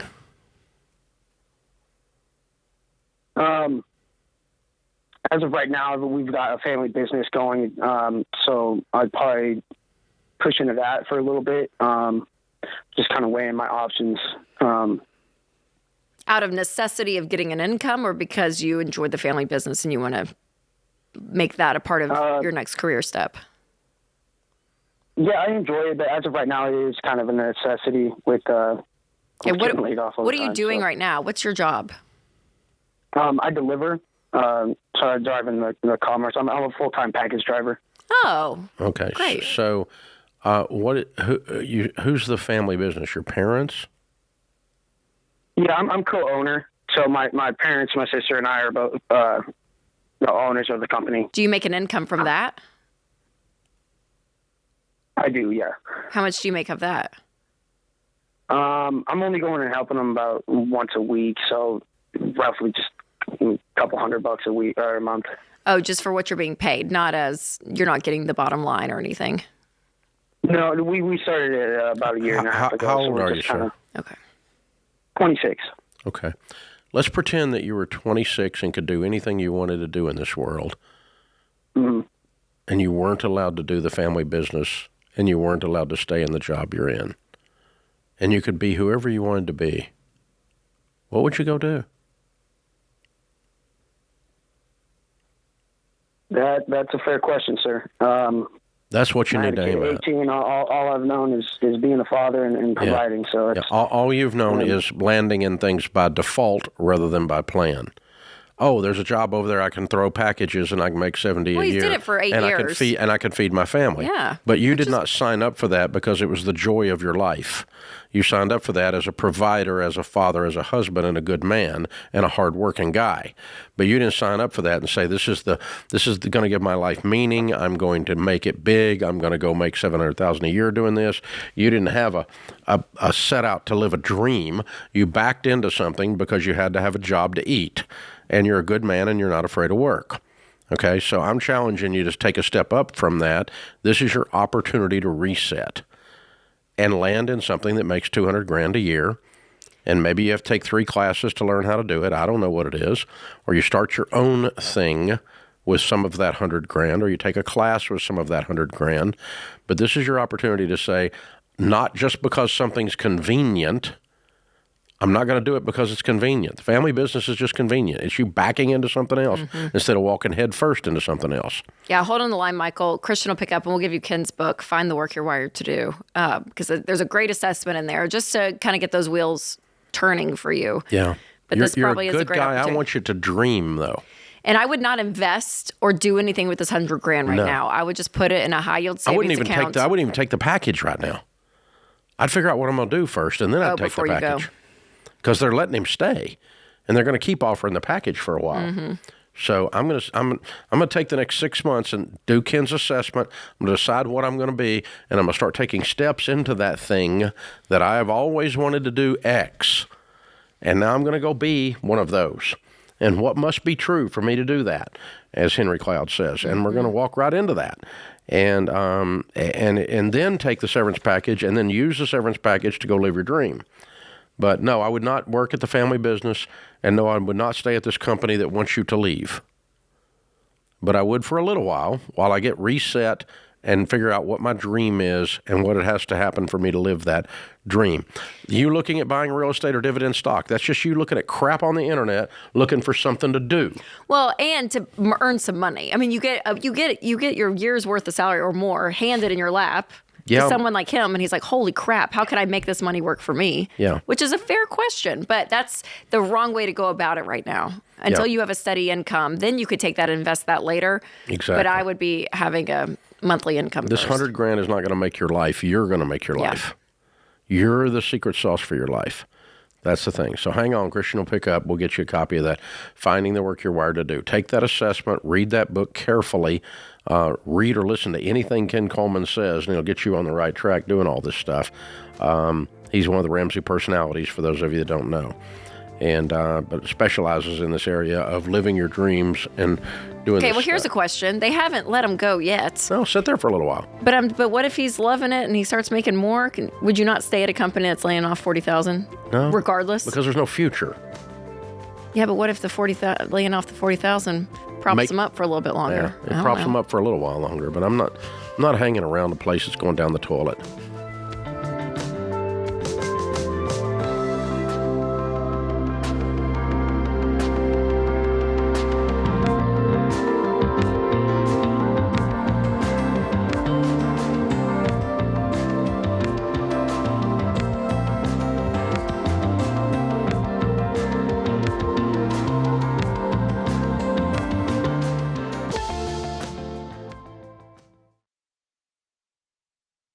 Hey, George Camel here. So you're thinking about buying or selling your home. It's exciting, but there's a lot to think about, and all those decisions can feel overwhelming. Well, here's the good news. You don't have to tackle the process alone. Ramsey's Real Estate Home Base is the place to find all of your free tools and resources for help to get prepared to buy or sell your home with confidence. You'll find calculators, start-to-finish guides, a podcast, and even an in-depth video course hosted by yours truly. What's not to love? So if you're ready to take the next steps toward your home goals, go to RamseySolutions.com/real estate. That's RamseySolutions.com/real estate.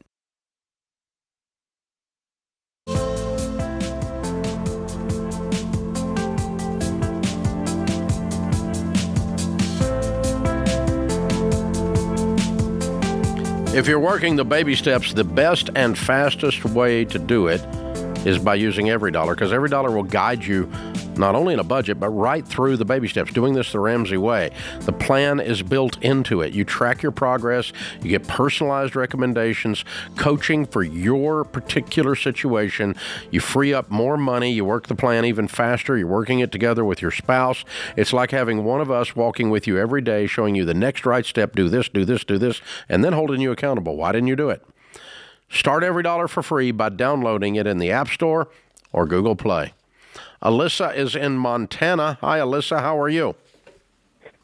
Hi. Thanks for taking my call. It's an honor to talk with you guys. You too. Yeah. So my husband and I are Big Day Ramsey followers. Not sure what step we are in. Maybe step 5. And we're trying to make the decision if I can be a stay-at-home mom. Cool. I love it. It's really an emotional decision, and we're both analytical. So let's do some analytics on the emotions. What do you make? So I'm working right now. We have one kiddo that goes to daycare. I make $85 a year. What does your husband make a year? $116. $160? $116. $116. Okay. Yeah. All right. And so what is your take-home pay? Yours on the 85. 46. Okay. 100 a month. Is that right? So, like 4,600 a month. Yes. Yeah. Okay. You got a lot coming out of that. Yeah. What's coming out of that? Retirement, and just other taxes. I don't have a lot coming out of mine. Yeah, you do. 4,600 is only 48,000. You said you make for 85. Yeah. There's a bunch coming out. Something's coming out of that check. What's coming out of it? I don't know. Maybe federal taxes. No, it's not federal taxes. It's too much for that. How much are you putting in your retirement? Just up to the match, which is like 5%. Okay, 5%. Are you paying the family's health care out of yours? No, it's out of his. Are you getting a tax refund, Alyssa? No, we're not getting a refund for 25. Okay. Well, I'm trying to help with this, but okay, let's use the 4,600, even though it's wrong and something's wrong with it. But anyway, your daycare is how much? 800. Okay. All right. So after daycare, which you would not have if you were at home, right? Yeah. Okay. So 46 minus 800 puts me at 3,800. Does that sound right? Yeah. Okay. If you take $3,800 and put it in the bank out of your budget for the next 3 months, that would mean you were living on your husband's income. Mm-hmm. We're about there. We typically have about $4,000 in excess each month. Okay. Oh, good. Then you can do it. You won't have any excess though. Right, and that's kind of the scary part. We just bought a house, and it's our first home, and it's like $3,000 a month in all expenses for the house, and so it just feels like that's. Did you guys do the math on both incomes when you bought the home? I mean, obviously. No, we tried to make it on just one. Oh, you did? Okay. Yeah. Because he brings home how much? 7. 8. Yeah, and so you're at 40%. Yeah, your house is your house is a big chunk of his income. Really big. Right. Yeah, it is. And so that's going to be you're going to be tight on the house. So what is the prognosis on him getting raises? I think really good. He just started there, and he kind of had to take a step down when he started there, but I think as soon as he gets like a year under his belt there, he can move up. So I don't think we're like in this situation for a long time, but it feels like we're going to go back to beans and rice. How much when do we were paying off you debt. probably are. You probably are for a year until his income comes up. You don't have any. Do you have an emergency fund in place? Yeah, you said you're on baby step 5. I'm going to do it. If I'm you, I'm coming home. That's your desire. I'm taking it, or you wouldn't ask the question, right? Well, we have our second is coming in the summer. Oh, yeah. And so that's. Would I you really would you like work to stay home after would you that. work till the summer? Work for the next few months? Okay. Well, I would do that, Alyssa. And I would just stack some extra cash in another fund. Yeah. Just to have on the side, just to give you some peace of mind. Because it's going to be tight. Yeah. The first year of you being at home is going to be tight. But you're analytical enough. You know your numbers. We can tell because we do budgets for a living. When we're asking people their numbers, they don't know their numbers. That tells me they're going to be in trouble. But you know every number. You've got it all dialed in. The only number you didn't know is why your take-home pay is so low. But other than that, you know every number I've asked you for. And and it sounds like the two of you are talking about this together. He knows the numbers. And so if you guys do a written, detailed budget that makes you live on his income minus daycare, and you stack all that cash, you have proven that we can live on his income because we won't have the daycare. Yeah. And you're going to have other savings being at home, car gas, dry cleaning on the clothing that you don't wear to work anymore. You're now cooking from scratch, which is less expensive than a convenience-based food because you're working and tired, and you're not going to eat out as much because you're not working and tired. And so there's going to be a lot of other potential places you save in the budget when you're at home. Two babies. You'll be tired, but Crock-Pot will be your tired. friend. Yes. Yeah, but being at home is what you're after. And this is the cost of being at home. We're going to be a home economist, make the economy of the home be more functional than it is today. And and here's the thing, Alyssa, you guys made such great decisions up until this point, doing the baby steps that you're you know what I mean, that you even have the choice, which is just wonderful. And so when John Zalone always talks about solving for peace, like as a mom, as I hear you and your desire to do that, you're gonna have peace. It's where you want to be. You want to be home with those babies, and so there's something that you can't put a price on that, right? And for a season, it's gonna be tight. It's not gonna, you're not gonna have flexibility financially in a major way. But sometimes when people hear you say don't put a price on it, it means you can do whatever you want to do. No, you can't do whatever you want to do, but you guys can afford to do this. No. I would say the other way. If you can't do it and you still choose to, then you are going to be stressed, and there is not going to be peace. So there is a real peace that you have created. Right, but you're going to have to be into. grown-ups with the money. You can't just say, "Oh, I just choose to be at home and we're going to be irresponsible." Well, no, but but you're not that girl. You're not that girl. And that does not create peace. Yeah, and she's not that person. No, they're very awesome, detailed. Alyssa. Congratulations. Because you're gonna do great. I would quit after the new baby comes. I agree with you. I'm in. And because it's your goal, and you've earned the right to do your goal. To Rachel's point, yes. Very well done. That's cool. I remember the first time distinctly that I took a call, and the lady, we figured out that with daycare, and she wasn't making a lot of money. Alyssa was making a lot of money, but with daycare and whatever else, it came down to they had a $400 payment on their van. And that was actually what she was netting. So she was working to pay for the van. And it was like this light bulb comes on while we're talking to her. Sell the van and quit your job. Don't work for a van when you want to be there with your kids. Yeah. And we've made that trade subconsciously, accidentally. Americans have for decades now. And daycare with 2 kids, right, is going to be, if you just double it, you know what I mean? Expensive. So it does start to dwindle, to your point, of the margin that's actually happening. Yeah. It's crazy. Yeah. And so it makes it more and more and more reasonable to be at home, the more expensive that stuff gets. And then go, what is it we're net working for? Well, get rid of that debt. You can do it. And that's what they have done before today. they got rid of the debt before she even made the call because they're at baby step 5.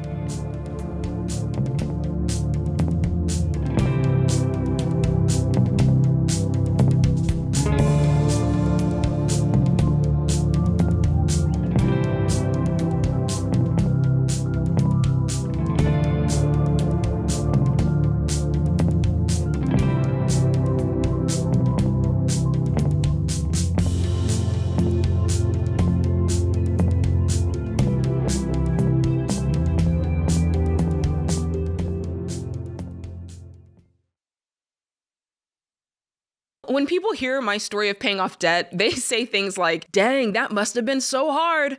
I could never do that. And I tell them, sure you can. It's a short-term sacrifice for a long-term gain. But do you know what's really hard? Working your whole life and never having anything to show for it. Never having the long-term gain. Just feeling broke and stressed and maxed all the time. And sadly, that's the hard that most people choose. Listen, you're capable of transforming your situation and living a life of freedom, but you need the right tools to do it, like our EveryDollar budget app. In minutes, it'll build you a step-by-step plan that's tailored to your money situation. And every day, it finds ways you can free up extra money in your budget so you can get rid of your debt and actually build wealth. So make the choice today. Short-term sacrifice, long-term gain. Choose the tool to help you get it done fast. Download the EveryDollar app and start for free today.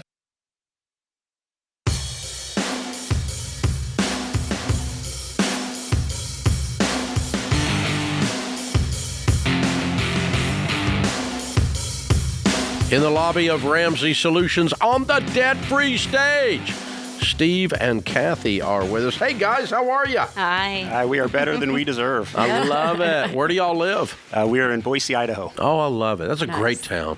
Well, welcome to Nashville, all the way across the continent to do a debt-free scream. Yeah. All right, and how much have you guys paid off? We paid off $580,000. Yay! And how long did that take? 12 years. Good for Oh, you. my gosh. And your range of income during that time? We started at about $100,000, and last year we made $450,000. Whoa! What do y'all do for a living? I'm an engineering manager. Good for you. Yeah. Awesome. Kathy? And I do music at my church. I Ah. work part-time. good. Very good. Amazing. Very good. What was the $580,000? What kind of debt? It was our mortgage. Yay! Look at it, weird people.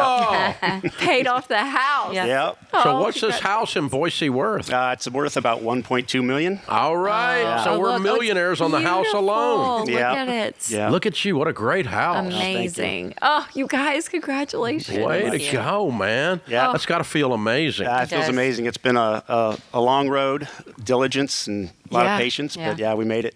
It sounds like the majority of those years the income was at the lower end of that range.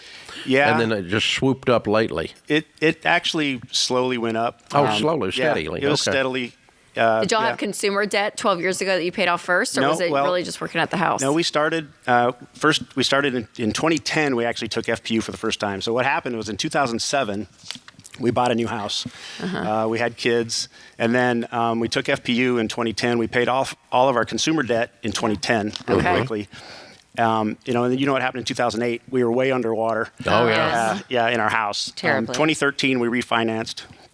And then my dad passed away in 2018. And then my grandparents passed away in 2019 over the course of the next year. So my mom moved up to the Boise area with us, and that's when we built that new house in 2020. And that's with my we have a mother-in-law quarters where my mom lives with us. So we steadily, we had made decent money throughout the years.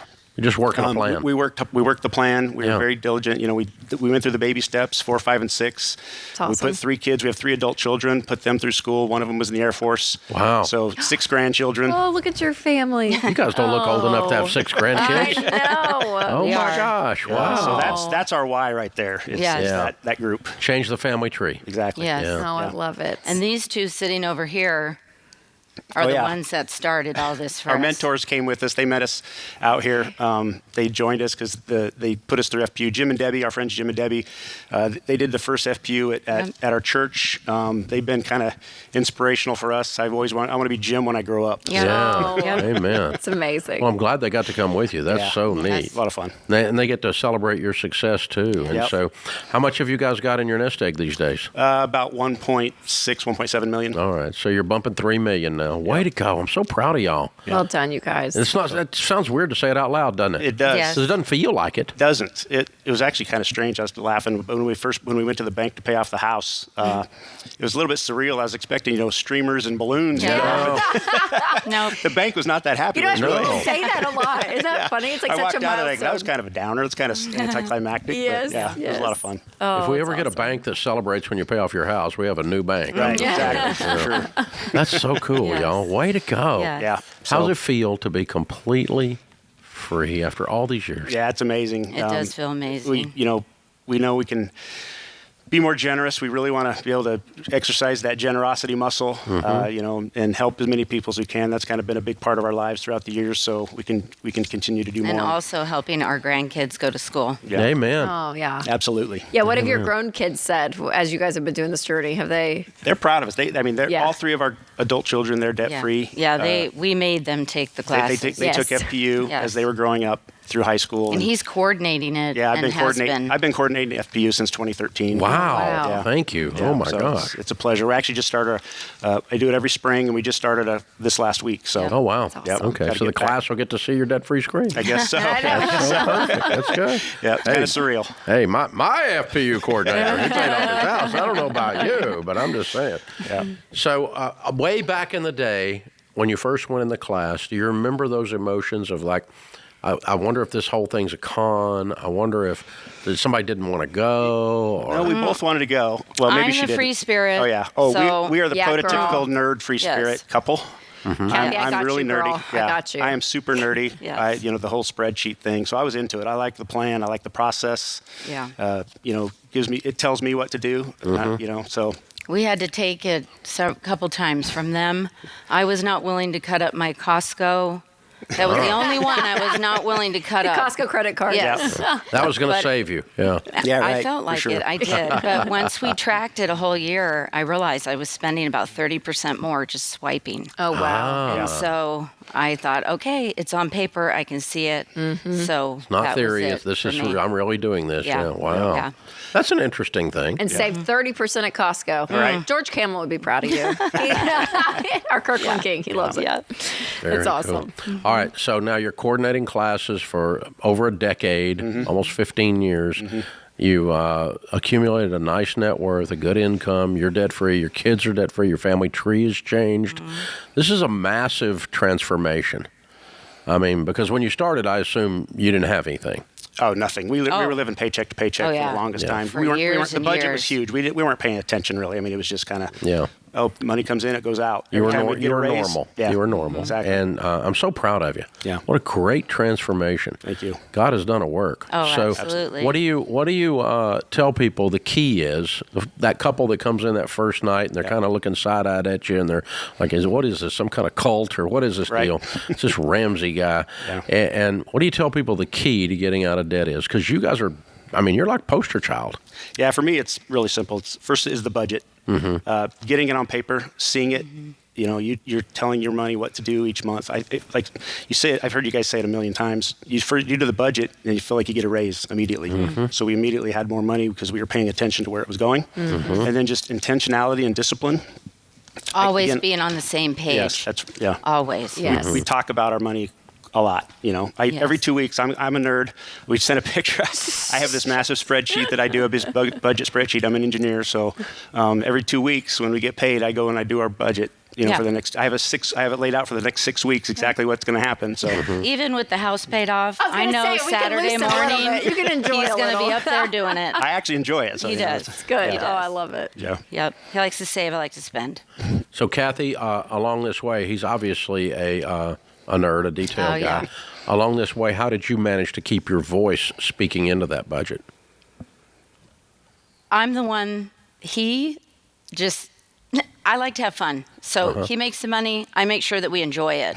Right? Okay. That was my thing. I always wanted to take the kids camping, or I always wanted to do So you want to one look at the trip. budget and see that in the budget? Yes, I needed it in the Yes. budget. Yeah. And he Because- respected that. Yes. And Oh, you yeah. guys together. Absolutely. Yes. That's Absolutely. wonderful. We would go Yes. through the numbers, and I would, if we would go line by line. I had Yep. line items for cash and things that would auto pay, and out for the how much cash we're going to pull out every 2 weeks. And she's yawning until she gets to the camping line. Here's the Yes. camping and the Costco Yes. line. Yes. Yes. How much have I got for camping? How much have I got for Costco? Yeah. But I know for me, the biggest thing is keeping God at the center. And this is why we have what we have, because of his blessings. Amen. And so we gotta do right by it. I love Amen. it. It's a responsibility. You guys, It's great. you're being a blessing by being here today and sharing your story. It's inspiring. We appreciate you. We're very, very proud of you. Thank you for teaching the class. Thank you for your mentors, for getting you guys in this. They've completely, I mean, all those grandkids, all those people are changed. Sweet. Because of God's ways of doing things got inserted into your life. We really appreciate you guys and all your Oh, personality. yeah. I mean, I feel like we know. I mean, you don't know us from Adam. I see you guys around. I feel like I know everybody. I see John Deloney, and I feel like we're brothers. And you know, you guys know who I am. But you are. You are. Y'all are awesome. And we are going to see you on the cruise next year. Oh, yeah, we're going on the cruise. Yay! All four of us. All four of us. We're all Can't going. wait, y'all. Yes. High five All on the right. deck. Steve and Kathy, Boise, Idaho, $580,000 paid off in the last 12 years. That's the last step. Their house and everything. Yeah. Baby steps, millionaires. Count it down. Let's hear a debt-free scream. 3, 2, 1. We're debt free. Yeah! Woo-hoo-hoo! Way to go, you guys! What an awesome couple. It's amazing. Very neat.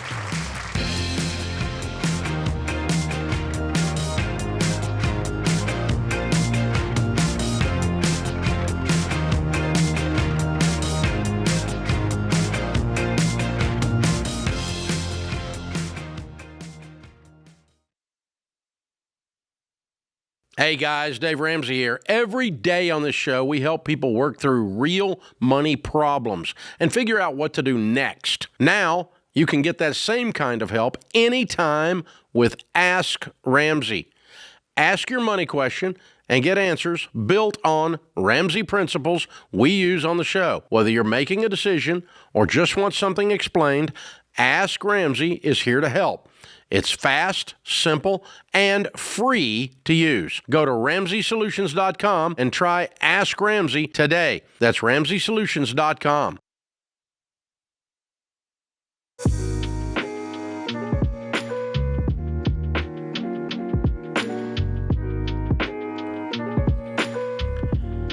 Our scripture of the day, 2 Timothy 2:6. It is the hardworking farmer who ought to have the first share of the crops. Sandra Day O'Connor says, do the best you can in every task, no matter how unimportant it may seem at the time. No one learns more about a problem than the person at the bottom. Woo! This is true. Stephanie is in Tampa, Florida. Hi, Stephanie. How are you? Hey, I'm good. How are you? Better than I deserve. What's up? Thank you for taking my call. My husband and I recently had a baby. The last few years I've worked as a travel nurse. And because we just had the baby, I took a position as a staff, making 3 times less than I was making before. So we're just trying to figure out how to pay off $150,000 without me going back to traveling. What are you making as staff? I make about $80K a year. What does he make? He makes 82. 82. So we have 162. And you were making bank as a travel nurse, but that's not a good idea with a brand new baby. I agree. Right. Could y'all live so off we of- decided to come back home, but it's taken a huge hit on us financially because I don't want to say I'm used to the money, but But you're used to the money. Yeah. Yeah, that's Yeah. okay. That's a normal thing. I mean, 240 versus 80 is different. That's okay yeah, to say. Yeah. for sure. Big difference. Yep. so were you making huge progress when you had the 240? We did make some progress, but not as much as we wanted to. What did we you do? purchased a house. What were you doing? Where were you screwing off? Well, I mean, we purchased a house that was I don't want to say it was a complete fixer-upper, but we put about 100 and... You bought a house while you were trying to get out of debt. Well, that doesn't work. Yeah. At least we have a house now, though, and we wanted to have the house before we had the baby. So that's kind of what happened. Okay. Well, the reason you haven't gotten out of debt is you put paying off the debt further down your list of priorities. Yeah. That's going to have to change. And so your priorities don't include eating out anymore. Your Right. priorities don't include going on vacation anymore. Your priorities Right. don't include spending $80,000 fixing up the nursery for a newborn who doesn't even know that stuff's there. Right. Gotcha. So the thing is my husband and I are actually pretty frugal. No, you're not. I would say we are. No, you were We making just $240,000 a year and you didn't pay off hardly any debt. You're not frugal. pay- Yeah. Well, we're trying to be. No, you in your mind you are, but you not. The reality is you spent the money. That's the Yeah. opposite of frugal. So you're going to have to get frugal though, if you want to make Stephanie, progress. Could y'all live on one income for 2 years? Like 80 grand. Yeah. I mean, that's what we're trying to figure out. We consolidated our loan into $1,000 payment, and then our mortgage is about $2,400. Mm-hmm. So that is our debt. Period. We have it all together and focused into two bills. So one is our mortgage, and two is our personal debt. Okay. Well, if you can, buy food, lights, and water, and throw money at this debt, $75 a year gets you out of debt in 2 years, right? How? Hmm? I said how? Well, you make 160. I mean, yeah, but how do we do that? How do we live on one income when we pay like $2,000 for one debt and then $2,400 for another? Well, I thought you said it was 1,000, but the 2,000 go towards the debt is part of the 75. Okay. Yeah. So we just need to get more focused. Yeah. Are you guys on a budget, Stephanie? All right, 162. 162 minus 75. Okay. I got you, Dave. Here, you cough. Turn off your mic and cough. Stephanie, are you guys doing a written budget? We are, and I have it in front of me. You do? Okay. So where are things what is left after you pay your mortgage, like all of the necessities that you have to have? What is left? How much is left? I'm looking at the monthly total. Not very much. We're putting $1,900 into childcare alone. Into childcare. Wait a minute. I thought oh yeah. For one baby? For one baby. We pay $20 an hour. Is it daycare? No, it's a babysitter. We couldn't find any openings for daycare around us. That's what we wanted to do, but we're paying for a babysitter, so it's $20 an hour. Okay. That's average around here. So the reality is, Stephanie, that you guys, it may take you 3 years. I don't know the plan, but to have a level of intensity that you guys have never had before is what this is going to require to get out of this. And is the 150, was that student loans? What was it?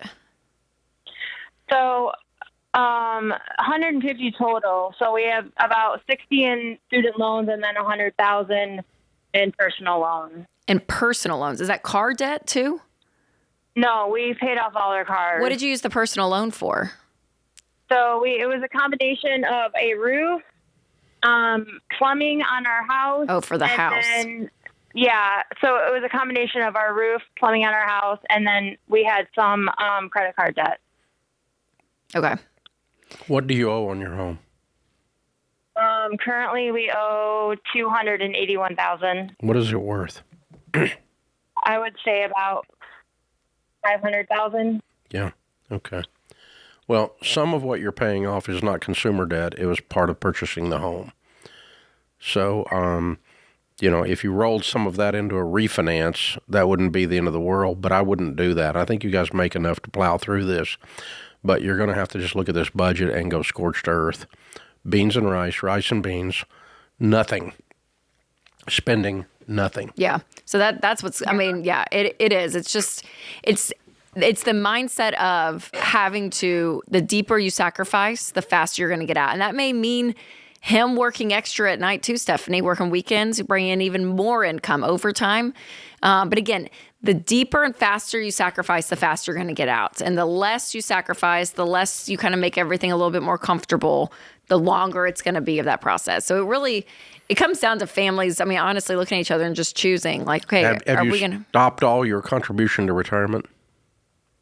Still paying into that. We're paying about $7,000 each year to both of us. Yeah. Oh, you are? Okay. So if you stop that, that's $7,000 freed up. So pause retirement. 14. Yeah, pause retirement. Temporarily. Yeah, I mean, we have a lot of money in our retirement, but we want to make sure that we're set for. You're going to be fine, Stephanie. But this 150 is hanging over your head. Stephanie, if every time we bring up something on how you can get out of debt, you tell me why you can't do it, I can't help you. Oh no, I don't mean to be like that. I'm just You are. thinking of. So I mean, you got to stop doing that. You need to stop retirement. You need to go through this budget with a scorched earth idea and burn the place down. You make you make a third of what you used to make, and you weren't even making it on that, and you were calling yourself frugal. So you've got to sit down and start looking at this and going, okay, we have got to treat this like our hair is on fire. We've got to treat this like the future of our family is dependent on getting rid of this stupid debt. Regardless of how we got into it, this is how we get out. We stop all retirement. We stop eating out. We stop going on vacations. We stop anything that looks like a luxury, and we plow into this debt like our life depended on it. And in 2 years, you could be done. Maybe 3, but 2, you should be done. You can pick up shifts at the ER. He can pick up shifts here and there. And the good news about nursing is you can always up your income temporarily without destroying the family, without going back on the road. I agree with your decision to come off the road with a baby. I agree with that. But then we went and hired a nanny, basically. And when you have $150,000 in debt and you make $162,000, you don't live in nanny land. Yeah. That's not nanny land.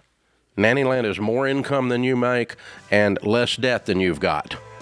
So that's where you are. And for a period of time. Just for a short period of time. What have we got to do to go crazy to clean up this mess we've made?